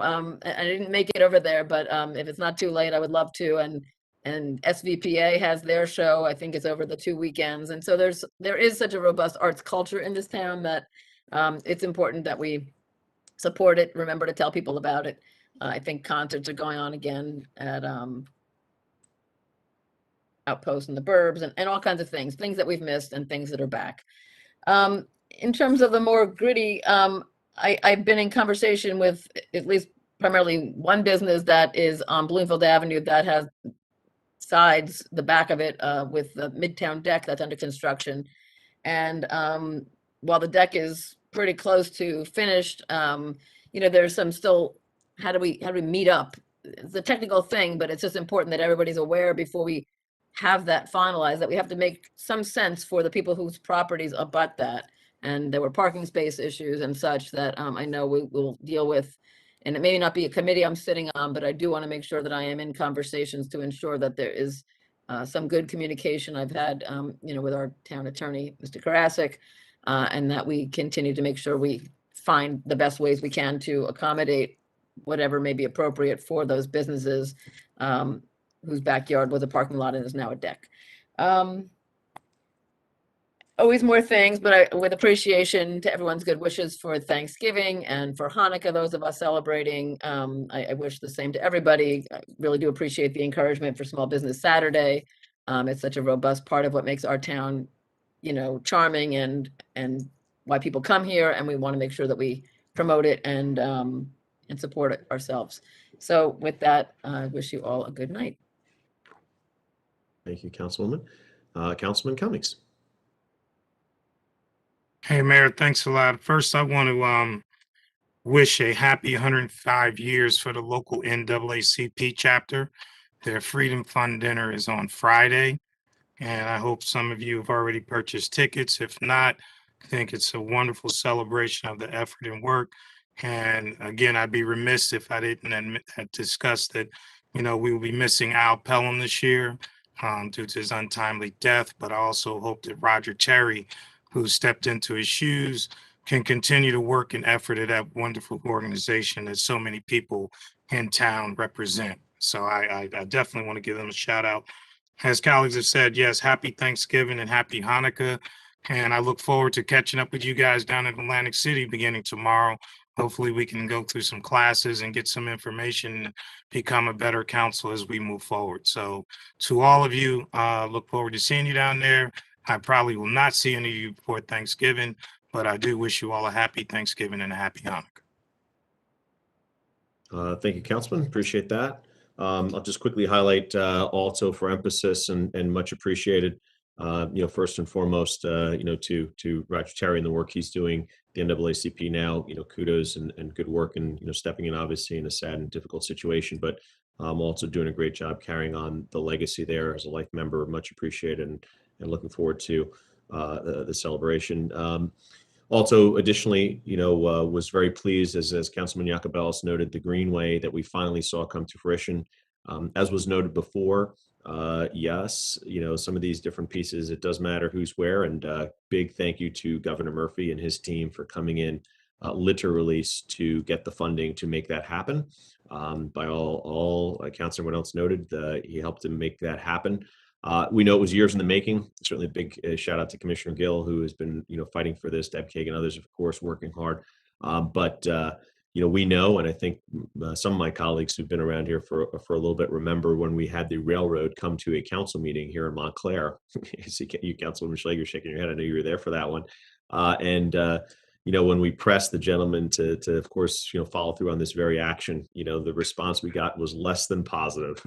Right, Robin, you remember that, and Bill and everyone else. So it was a overwhelmingly heck no, we'll never do this. It might have been a little longer than we wanted, but here we are finally with this getting done. So it's a testament to the work that goes in, and sometimes things not happening as fast as any of us would like to see it. But at the end of the day, gets to the place that we're all, we worked hard to get it to. So really big positive there, and pleased with that.